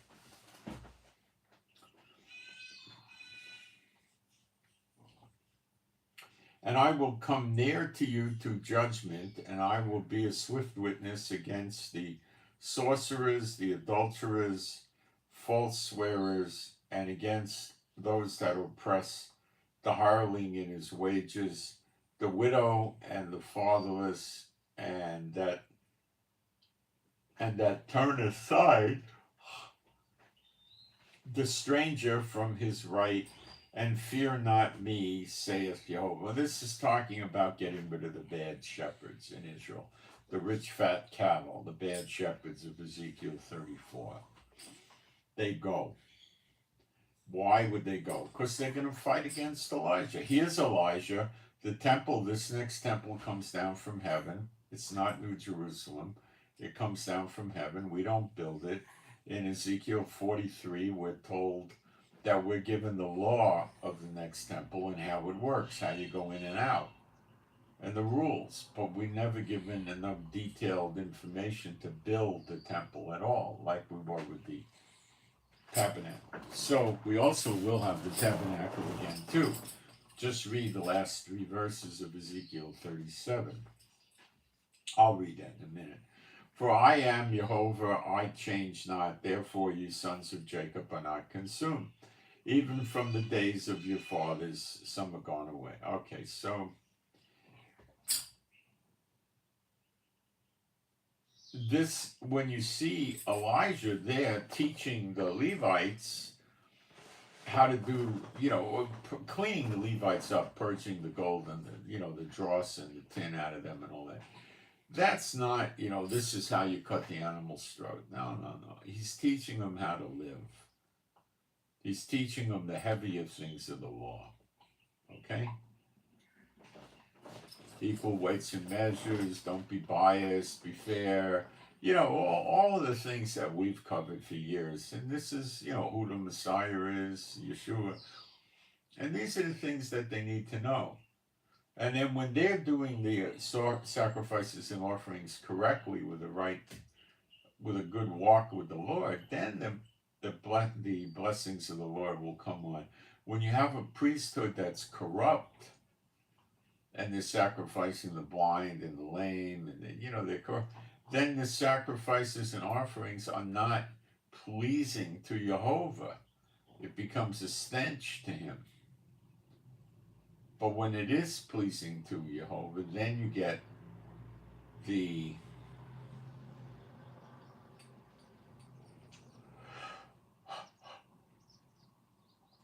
blessings of the Lord. And the way we get the victory in Zechariah 12 shows us that we have the blessings of the Lord. So when you see Malachi 3, it obviously would tell me that some sort of a ceasefire has been arrived at. So what I'm saying is they bust up Iran, Iraq, and Syria. They get busted up by their enemies, which would probably be Israel, America, UK, plus others. Probably some of the other Arab states, or maybe just NATO, I don't know. But others are going to help. Hezbollah is defunct, and Hamas is, but they're still there. We're not getting the land back yet. It's still Judah and Jerusalem. We didn't get the land back yet.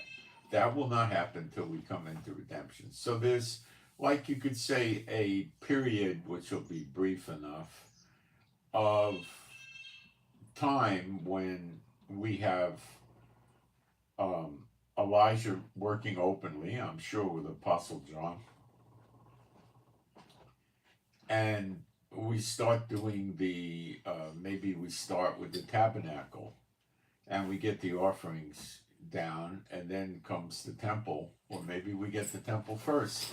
The tabernacle might be to transport it into the wilderness when the people come on the next Exodus, and they stop in the wilderness to enter the bond of the covenant and pass under the rod.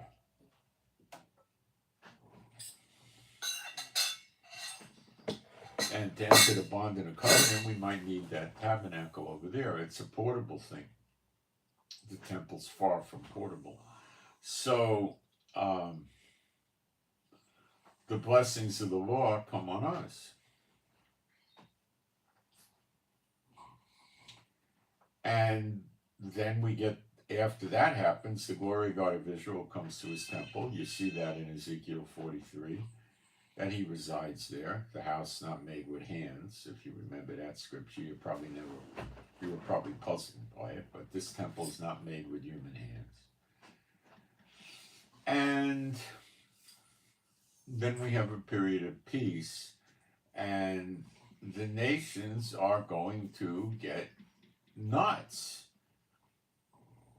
The government of Israel are serving the gods of the dead. They're going to get nuts, but you read in Malachi 3, who could stand in that day? They're gone. Elijah probably gets rid of them.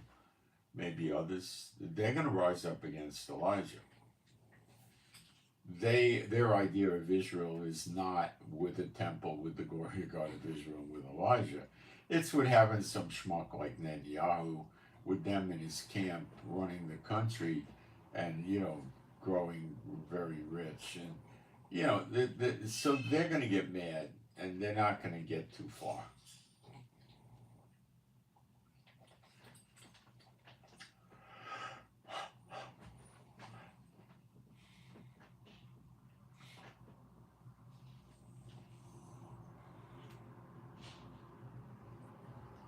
So what about the people in Hamas, in Gaza? A lot of them we read will be converted.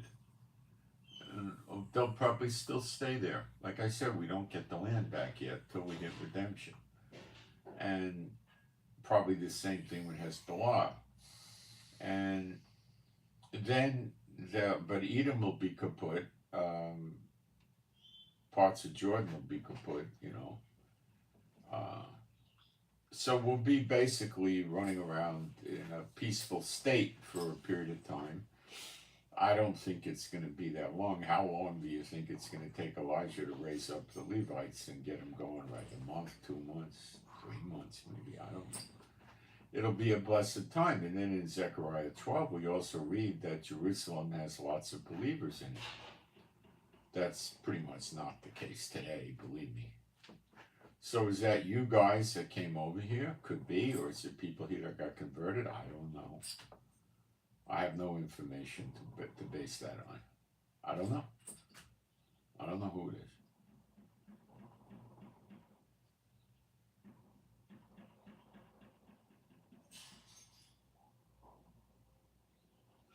So the nations eventually have enough, and they lay siege to us in Zechariah 12.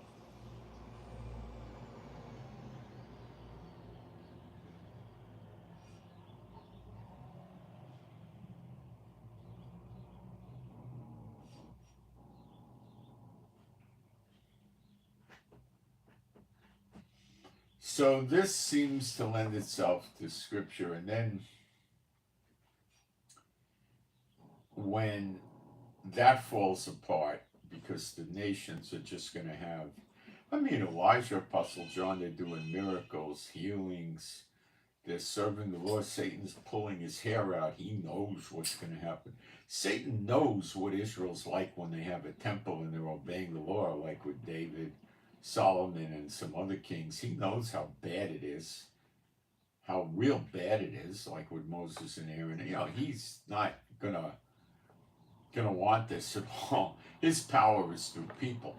But do you ever see him throw lightning bolts from heaven down on somebody? You know, come on, his power's through people. So he's going to go nuts and get them to make a final rise to get the Jews out or whatever he's trying to do and lay siege to Israel, which means surround it. And then the two witnesses in Zechariah 12:6 burn them up round about on the right hand and on the left. I'll read it to you.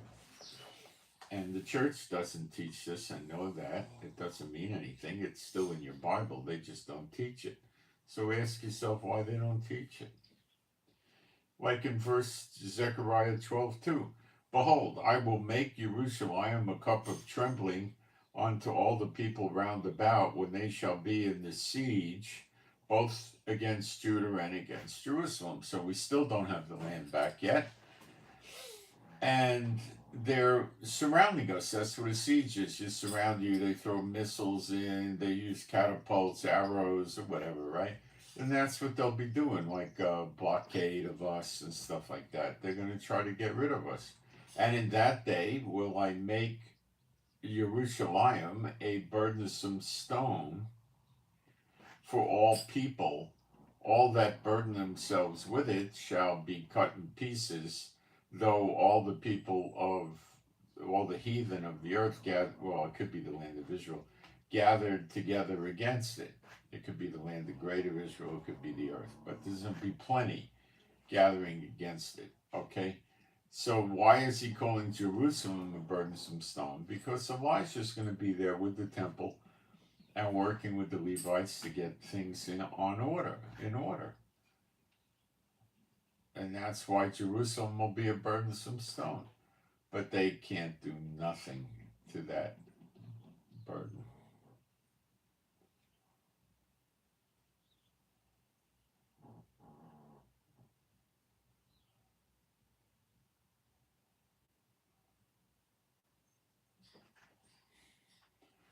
So that's why I base this. So there'll be an interruption. Now, what happens to America during this interruption? I think pretty strongly that America is gone shortly after the attack on Iran. And I will take a fast break and develop that for you. Now, these things, we don't have all the little details on these things in prophecy. So we got to be mindful of that. We just know what's going to happen. We don't have every tiny detail. Oh, I was talking.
I've told you this in the past, that it looks like the daughter of Babylon, which is America, probably gets it in the day of vengeance. But I never really said it has to be that way. It's probably that way. I think it's that way. And it could be that way, but I'm beginning to look at it differently now. And I'll give you the scriptures. I think that the daughter of Babylon, we know it says it has its own harvest. There's a scripture. Her harvest has come. The harvest is the gathering of the wheat into the barn. And the wheat is you, and the barn is Israel. So there's an exodus coming out of America. Now, that also opens up another thought that may or may not be true, and that's that every one of the nations may not be coming in the great exodus all at the same time. It may be staggered over months. Probably will be. Okay? Now, I'm going to get people asking me about Canada. Canada is not the daughter of Babylon. They are not under this, what's called a curse of Jehovah. They are not the daughter of Babylon. Neither is the Caribbean countries. Neither is Mexico. Yet we go back to Sodom and Gomorrah. He destroyed Sodom and Gomorrah and the surrounding cities. Because they were immoral, I assume. So could that have some relevance to Canada and Mexico? There's a lot of Jews in Mexico, by the way. Yes. But I'm not leaning towards Mexico. I think they're off in their own thing, because they're going to knock down the walls of the daughter of Babylon, which, do you ever see any walls between Canada and the United States? No. Are there any walls at the Pacific Ocean, the Gulf of Mexico, and the Atlantic Ocean? No. The only walls are the ones between Mexico and the United States, and they're going to go. They go down in America. The Mexicans are going to come in with the illegal aliens coming in through Mexico, and they're going to loot, plunder, pillage, rape, rob, everything. Okay? So that's in the scriptures in Jeremiah 50:51. So I would not categorize Mexico. But now, what about Alaska? Well, we're going to have to call Alaska the daughter of Babylon. What about Hawaii? Well, legally and politically, it's the daughter of Babylon, but it's located a long, 2,500, 3,000 miles away from the West Coast. So what do we do? How do we deal with that? I don't know. I don't know. It's not the mainland. And we got the same questions that come up with the U.S. Virgin Islands and Puerto Rico. I think Hawaii's got a much better chance of being destroyed because of their military bases that protect the Pacific, protect the United States from being attacked in the Pacific. So I would expect the Hawaii would get discombobulated, destroyed. What about the believers in Hawaii? Well, I think it's foolish to say there's no true believers that believe in the true gospel in Hawaii. I'd say that's something I would say that's not true. I don't believe that would be true. So where do we deal with that? Well, that comes to the ships of Tarshish. I guess they'll get out on ships of Tarshish. They'll get out. You'll all get out. If you're a true believer. If you're, hanging your hat in the churches, I wouldn't be too sure about that. The churches are sinful churches. So, I'm not God. I'm not going to start judging you, but, just the churches are full of people that aren't real believers. Let's put it that way. And there are a small amount of real ones here, I suppose, that never came out, and I don't know why. But back to Canada. So,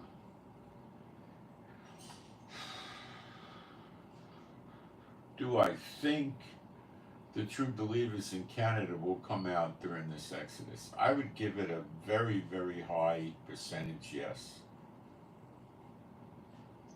Very, very high. The attacking enemies of America come in through the uttermost part. Well, we could say Hawaii's the uttermost part, right? But how do they get from Hawaii to America? Well, that's a big stretch, right? So that brings us to Alaska. The Virgin Islands and Puerto Rico, U.S. Virgin Islands and Puerto Rico don't connect to the United States, so we got a similar problem. But Alaska does connect to the United States. They just got to drop down through Canada, so they're going to hit Alaska, and Russia's been making moves on Alaska already. So what Russia probably intends to do is knock out Alaska if Russia's around for this attack, which it could very well be, probably. And they take out Alaska, which is not a big job. And then he could stage all kinds of troops and equipment in Alaska. Now, the Russian people are used to cold weather. My grandparents on both sides came from Russia and Poland before World War I. They came to America. And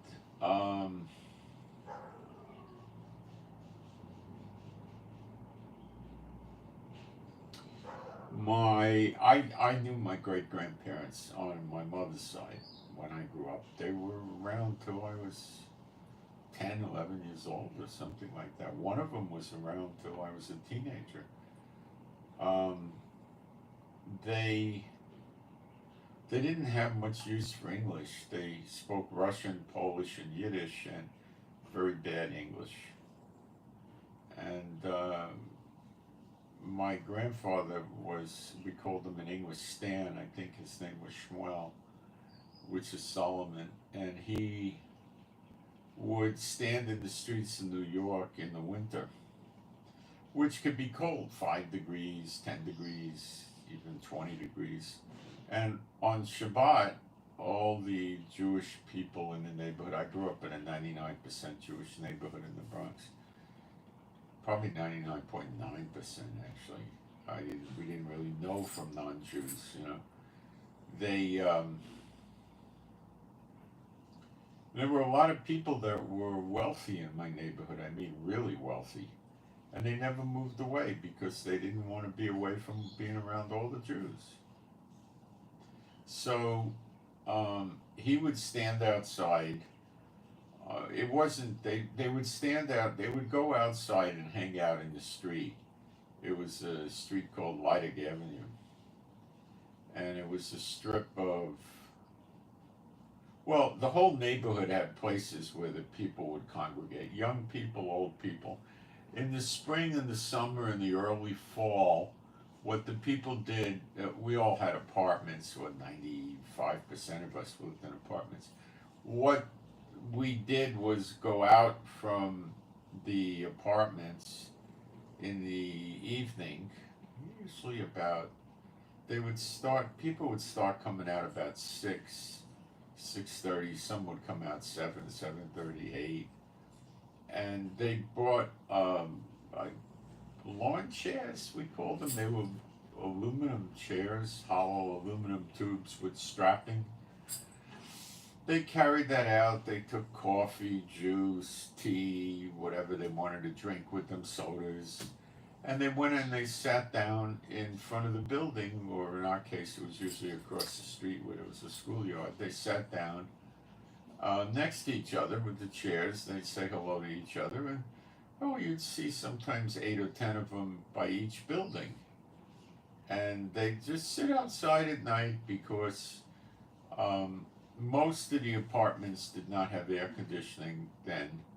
We were one of the few. I think there was 42 apartments in our building, and I counted once, there was maybe 8 air conditioners, or 10 at most, something like that. So very few people had air conditioning, and the ones that had it didn't run it very often. And they usually just had it in one room. So they'd put it in the living room, or they'd put it in the bedroom. In our case, it was the bedroom, my parents' bedroom. And you know, they would run it in there, and that was it. You know, see, there was no central air, and they later on, many years later, my parents put a second air conditioner in the living room. So then the house was reasonably cool, but um, my parents just used that when it was very hot. When I was a little kid, they had a cot in their room, and they'd bring me in there, and I'd sleep on the cot where it would be cool. But generally, I roughed it with a fan. That's why I still use fans today if I can. Um, and so they, in the evening, you know, it cooled off outside. They would go outside and sit outside and talk. Some of them brought radios, you know, portable radios, and listen to the baseball games. Because it was the warm weather, you know, they'd start sitting outside in May, and they would stop by early September, and they would sit and talk. Some would knit.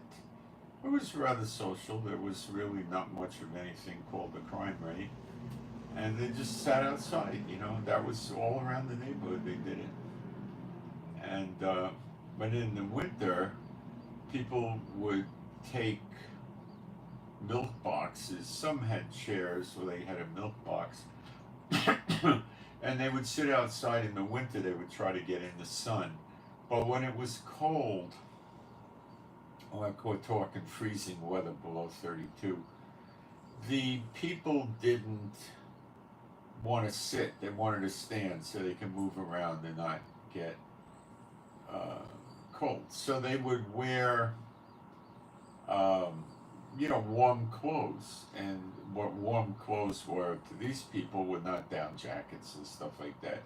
Back then, the shoes had thick leather soles and a rubber or a leather heel or half and half. And they wore a wool pants and sweaters, and they wear a hat like a fedora or something.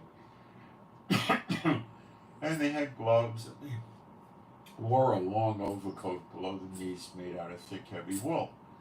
And they would stand around and talk while the sun was out. So they would get outside maybe 10:30, 11 o'clock, and by 3 o'clock at the latest, they were gone.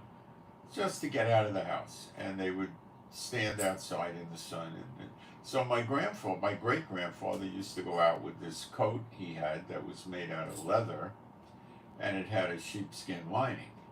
And it was down maybe a few inches below the waist. And he'd stand out there with the thing open. He didn't zip it up. When it was below zero, below 32, I mean in the 20s or the teens, he'd stand out there with the jacket open because he was used to minus 20 or worse in Russia. So if it was 20 above and it used to be 20 below where he was, there's 40-degree difference. So it's like, you know, 20 degrees to 60 degrees. You know, it didn't affect him very much. It was mild weather to him, you know. So the Russian people can take the cold weather. So they can go to Alaska and set up in Alaska temporarily.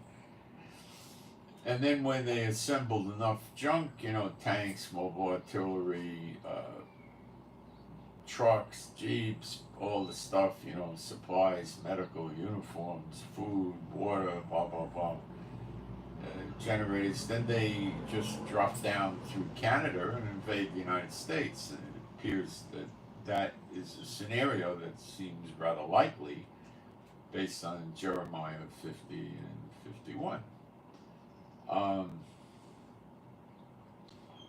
So they're going to go through Canada. Are they going to go through Canada attacking? Now, the Chinese will probably be with them, and North Koreans to some extent.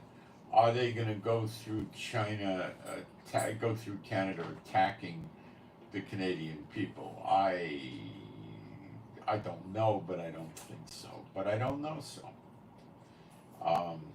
The troops may be out of control and start plundering and pillaging and raping and murdering. I don't know. But I do know this. The true believers in Canada will be taken care of. And you can't say, oh, we're going to go down to America and go out with them. Well, that may not be the case at all.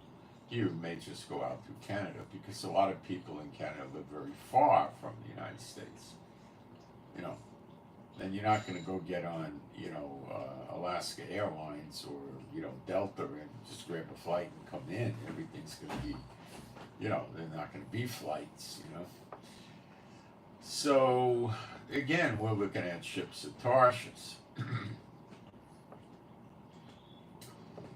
So that might be pretty soon. And as I told you a few days ago, that I'm getting signals that my time on the internet is coming to a close, and I have other things the Lord has me wanting to do, using the phrase boots on the ground. And this is coming to an end. One reason I know it, I believe that, is the financial pinch is getting there. It's uncomfortable already. And other things, scriptural and non-scriptural, that I don't really care to talk about right now. And it's looking more and more that what could happen. Now, I'm not, again, I don't get all the dotting the I's and crossing the T's. None of us get that from prophecy, because it's not there. But it's looking likely that this attack on Iran, which the U.S. will be in whole hog, is, you gotta listen to me, is a threat to BRICS. Okay? They need Iran. It's very helpful, because Iran could be a heavy hammer on the Middle East. It could bring the Middle East into line with Russia and China, and it could also punish the Middle Eastern countries. So they want to keep Iran around if they can.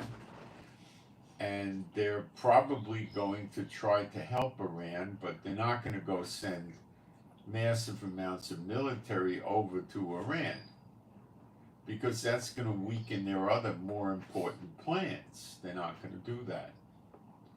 Okay, so Iran's going to bite the dust. But Iran and China and Russia and North Korea and others, Venezuela, for instance, and are running sleeper agents in America. And now we're hearing it's between 30 and 50 million. 60 to 70% are military-aged males. This is a massive figure. So it could be that when Iran gets hit, they push the button on the sleeper agents, the launch button, and that starts breaking up America in a most significant way. Then you'll see the people, the migrant workers in America that do the sowing and the planting, will pull out of the fear of the sword. Other people from other countries will have the fear of the sword and go home.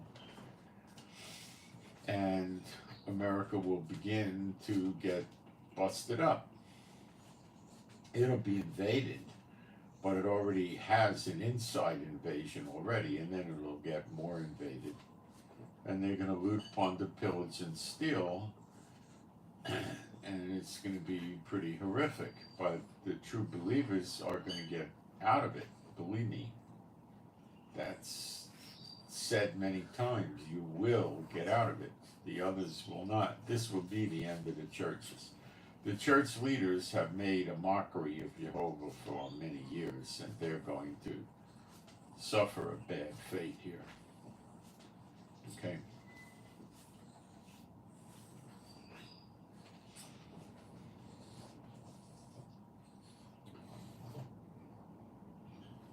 So since the daughter of Babylon has her own harvest, let me see if I could find that word for you.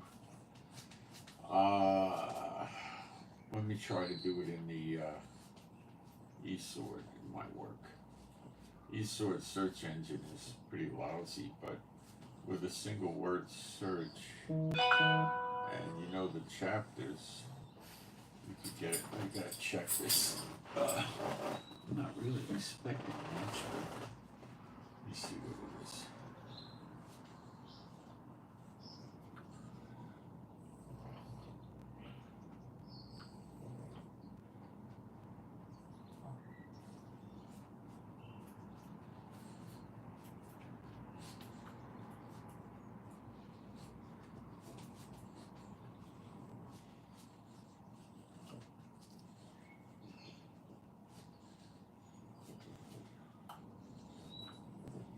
Just be a second.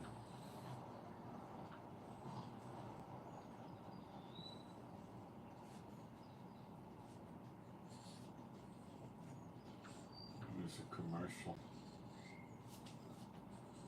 My wife just got back from the food handout place and she got a ton of tomatoes, so she's gonna make me real tomato juice. Okay, I should be able to find this. Let me get to Jeremiah.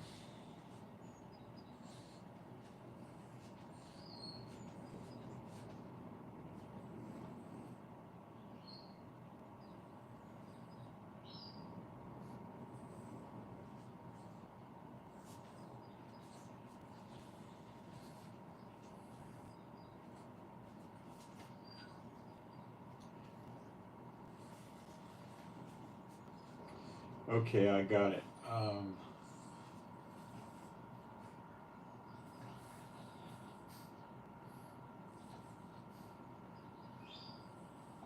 It's in more than one verse.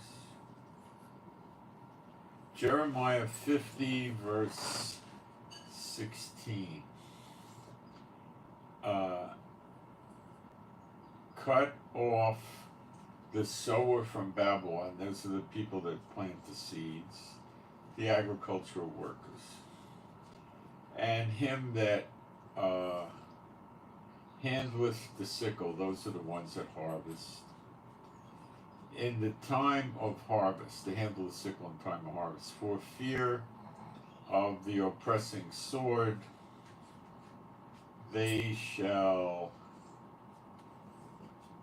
turn every one to his people, and they shall flee away,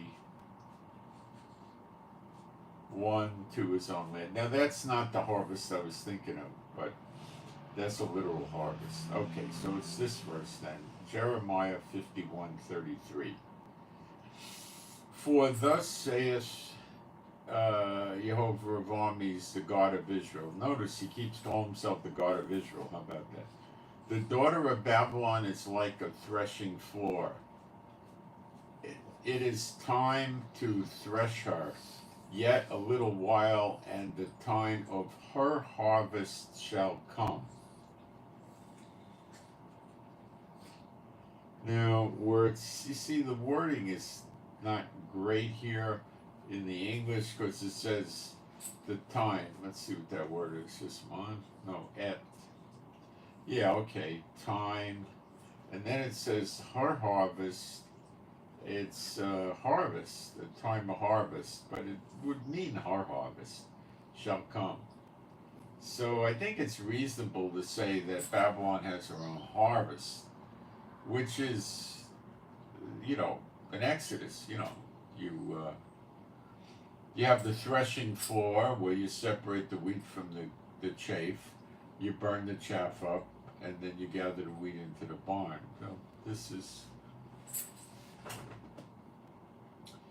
So that's why I'm saying that, because it looks like daughter of Babylon has her own harvest.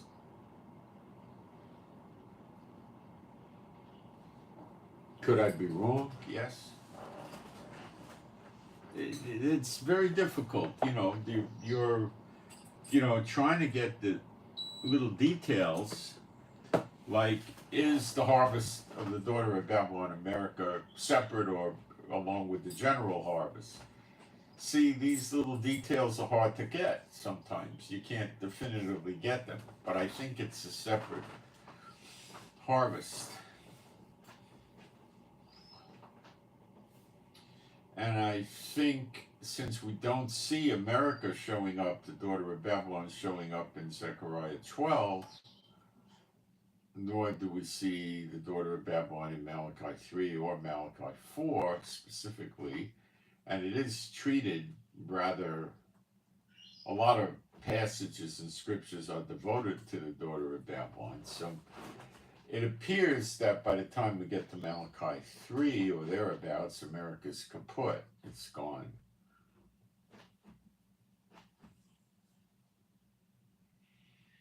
So y'all might be breaking falafel with me a lot sooner than you think. I can't give you a written guarantee, but it's looking that way. It's very hard to get the sequencing correct in these events because you don't know. Maybe the daughter of Babylon harvest happens after. I don't know. Or maybe not. I don't think it does. It's a very important country while it exists, like the old Babylon was. And in these days, it's very important. And to not read about it in Malachi 3, 4, and Zechariah 12 and 13 makes me think. And we don't ever read about it again, and we don't see America in Gog and Magog, which is way down the road. So it looks pretty strong to me that we're coming up on that. And I think what we're going to see is China and North Korea, when they see America engaging in the Middle East, are going to call it this, they're going to go, this magic moment, is perfect to kill America. And they'll maybe not attack South Korea and Taiwan. They might say, it's stupid. It's like Israel attacking the nuclear facilities. It doesn't help anything because then Iran just launches missiles at us, lots of them. So they may not invade Taiwan and hit Japan and North Korea and the Philippines and Guam, but they're pretty much going to have to take out a large amount of Navy ships in the Asia-Pacific region, although I believe there's no aircraft carriers there anymore. There might have been one they replaced, but I think there's none. They probably got about, 14, 16 ships running around there. They're going to maybe not take them out. Maybe they'll just ignore them and just start chugging for America after the sleeper agents weaken America drastically. Start heading for America. China may move a lot of troops and military into Russia to go up and cross into Alaska. Those straits over there are about 40 miles, 42 or something like that. Sometimes they freeze over and they could actually walk across, but I don't know if they would try driving tanks and big trucks across. That's kind of gutsy. But, if you're dealing with ships that go at, at icy water, maybe 20 knots, or let's just say 20 miles an hour, it's like a 2-hour trip to go there, 2 hours to come back. So they could just have a bunch of ferries for personnel and cargo ships, just, you load them up with tanks or whatever, and then you just float them over and come back. It's real simple. They have plenty of ships, Russia and China, that are good for that. And North Korea has plenty of soldiers they're more than happy to use as cannon fodder, so does China.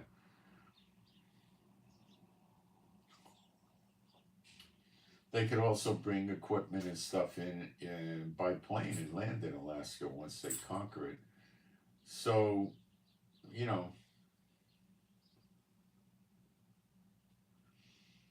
I don't think the show is going to start until the sleeper agents get launched. And I think that because their desire to get BRICS off the ground, they'll launch the sleeper agents. And China and Russia are smart enough to know that if they don't stick together and fight America together at the same time, America will pick them off one by one.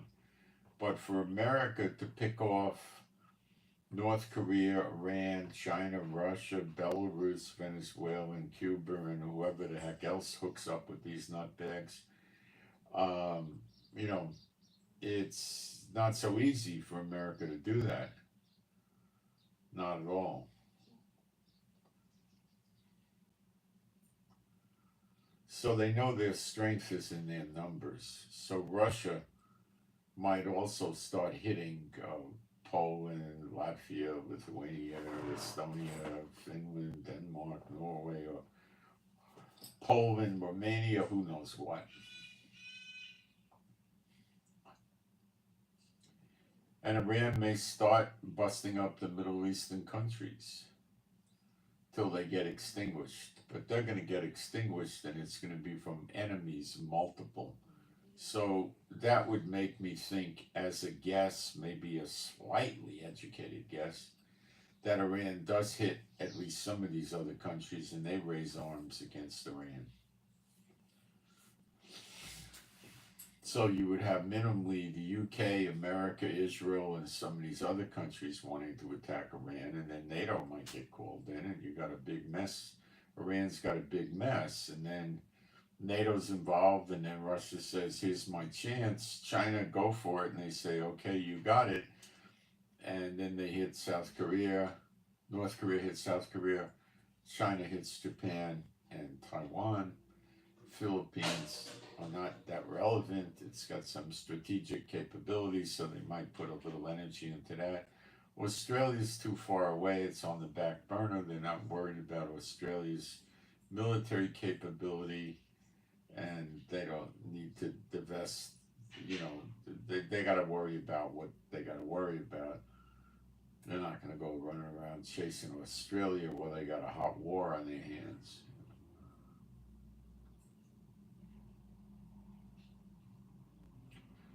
So seriously, we might be a lot closer to the exodus, the great exodus out of the daughter of Babylon, maybe very, very close.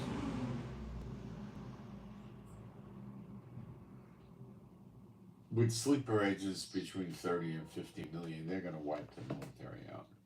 Oh, a lot of them will become martyrs, but they don't care. Like I told you, they don't care. It's an honor to them. Women give birth to children and, you know, pray that he becomes a martyr. They want their kids to be a martyr. You imagine that? Imagine your mom and dad raising you and encouraging you to go out and get killed for the cause. It sure makes it an obnoxious fight against them, because the only thing that we know that really disturbs them is taking their land away. Let me see what's cooking in the chat here.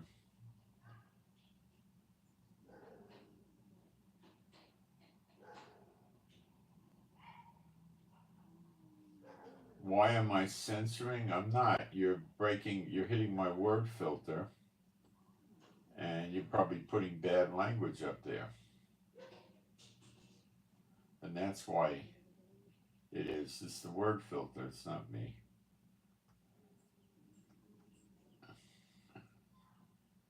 I didn't even know what you did. When a word filter gets it, I don't even know about it.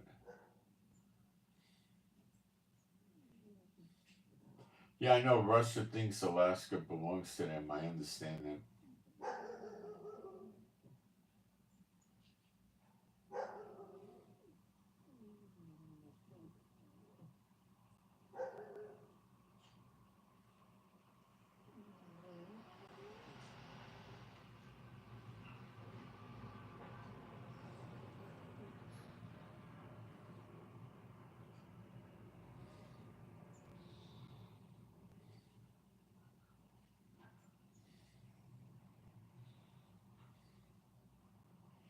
I'm in Israel.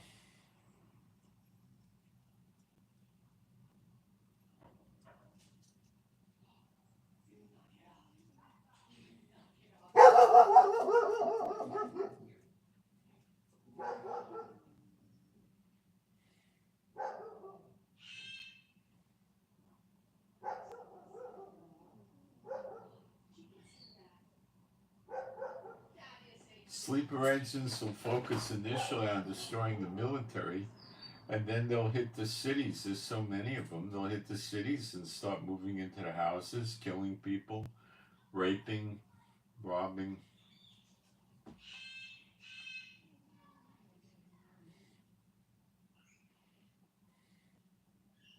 It'll start with an attack on Washington, D.C. that will burn Washington, D.C. That's how I believe it'll start based on Revelation 18. But the ultimate wipeout of America is the Lord says, I will kindle cities in it, I will kindle fires in and around the cities. So it's mostly getting burned up, you know.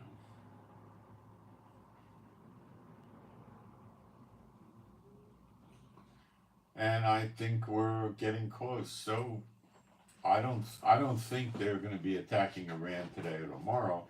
I think it's the earliest would be like the end of the week or beginning of next week. Now Iran could do a preemptive strike on Israel again.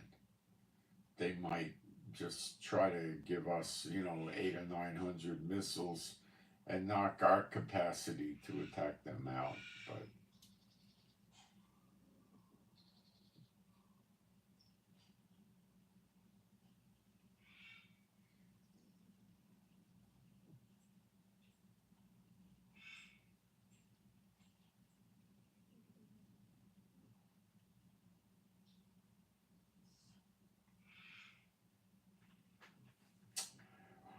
well, I think that's what I got for today. I think I got this down, but I can't give you a written guarantee on all this because the pieces on the chessboard may shift around, but I'm pretty. I think I've got this down. I think the Lord showed me this stuff this morning, and I think I got it down. And it's looking this way to me right now. So I can't say it's cast in stone, but it's looking to me this way. So lift up your head, your redemption draweth nigh. And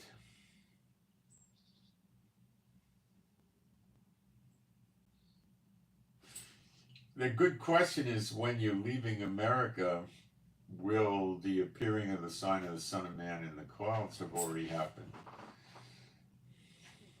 There's not a real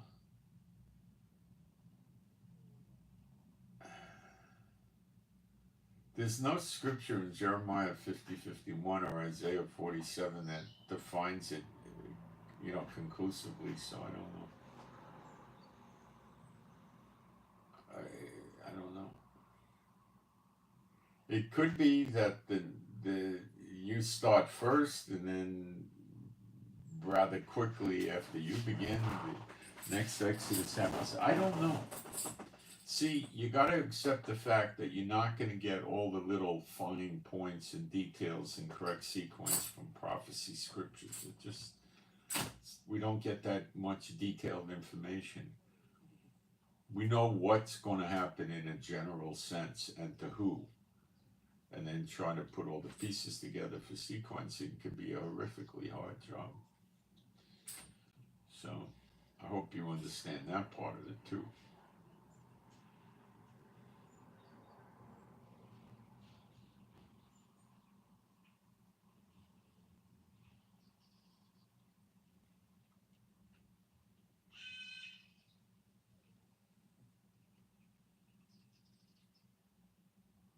Okay. All right. I hope you got something out of it. And So I'm Moshe. Please pray for me and my wife for our peace, safety, protection, joy. Pray for our finances. That's needed at this point. Pray for our healing and our animals and pets to be happy, healthy, and whole. And pray for the bird. Her name is Dolly, that she doesn't get any worse in the chest and that it just closes up on its own, which it very well might do. And so pray for us and pray for more details to come to me from the Lord. Pray for my packages. One government agency sent for permission to bring the package in. They sent it to another government agency, so I got to pay another fee. It's sick. This country, what Netanyahu's created for this country to hold their nose to the grindstone, is sick. Netanyahu is, I don't even want to get started. Pray for the peace of Jerusalem and pray for better videos. And that's what I got for today. And I send my shalom to all those who love Yeshua HaMashiach, and I'm out.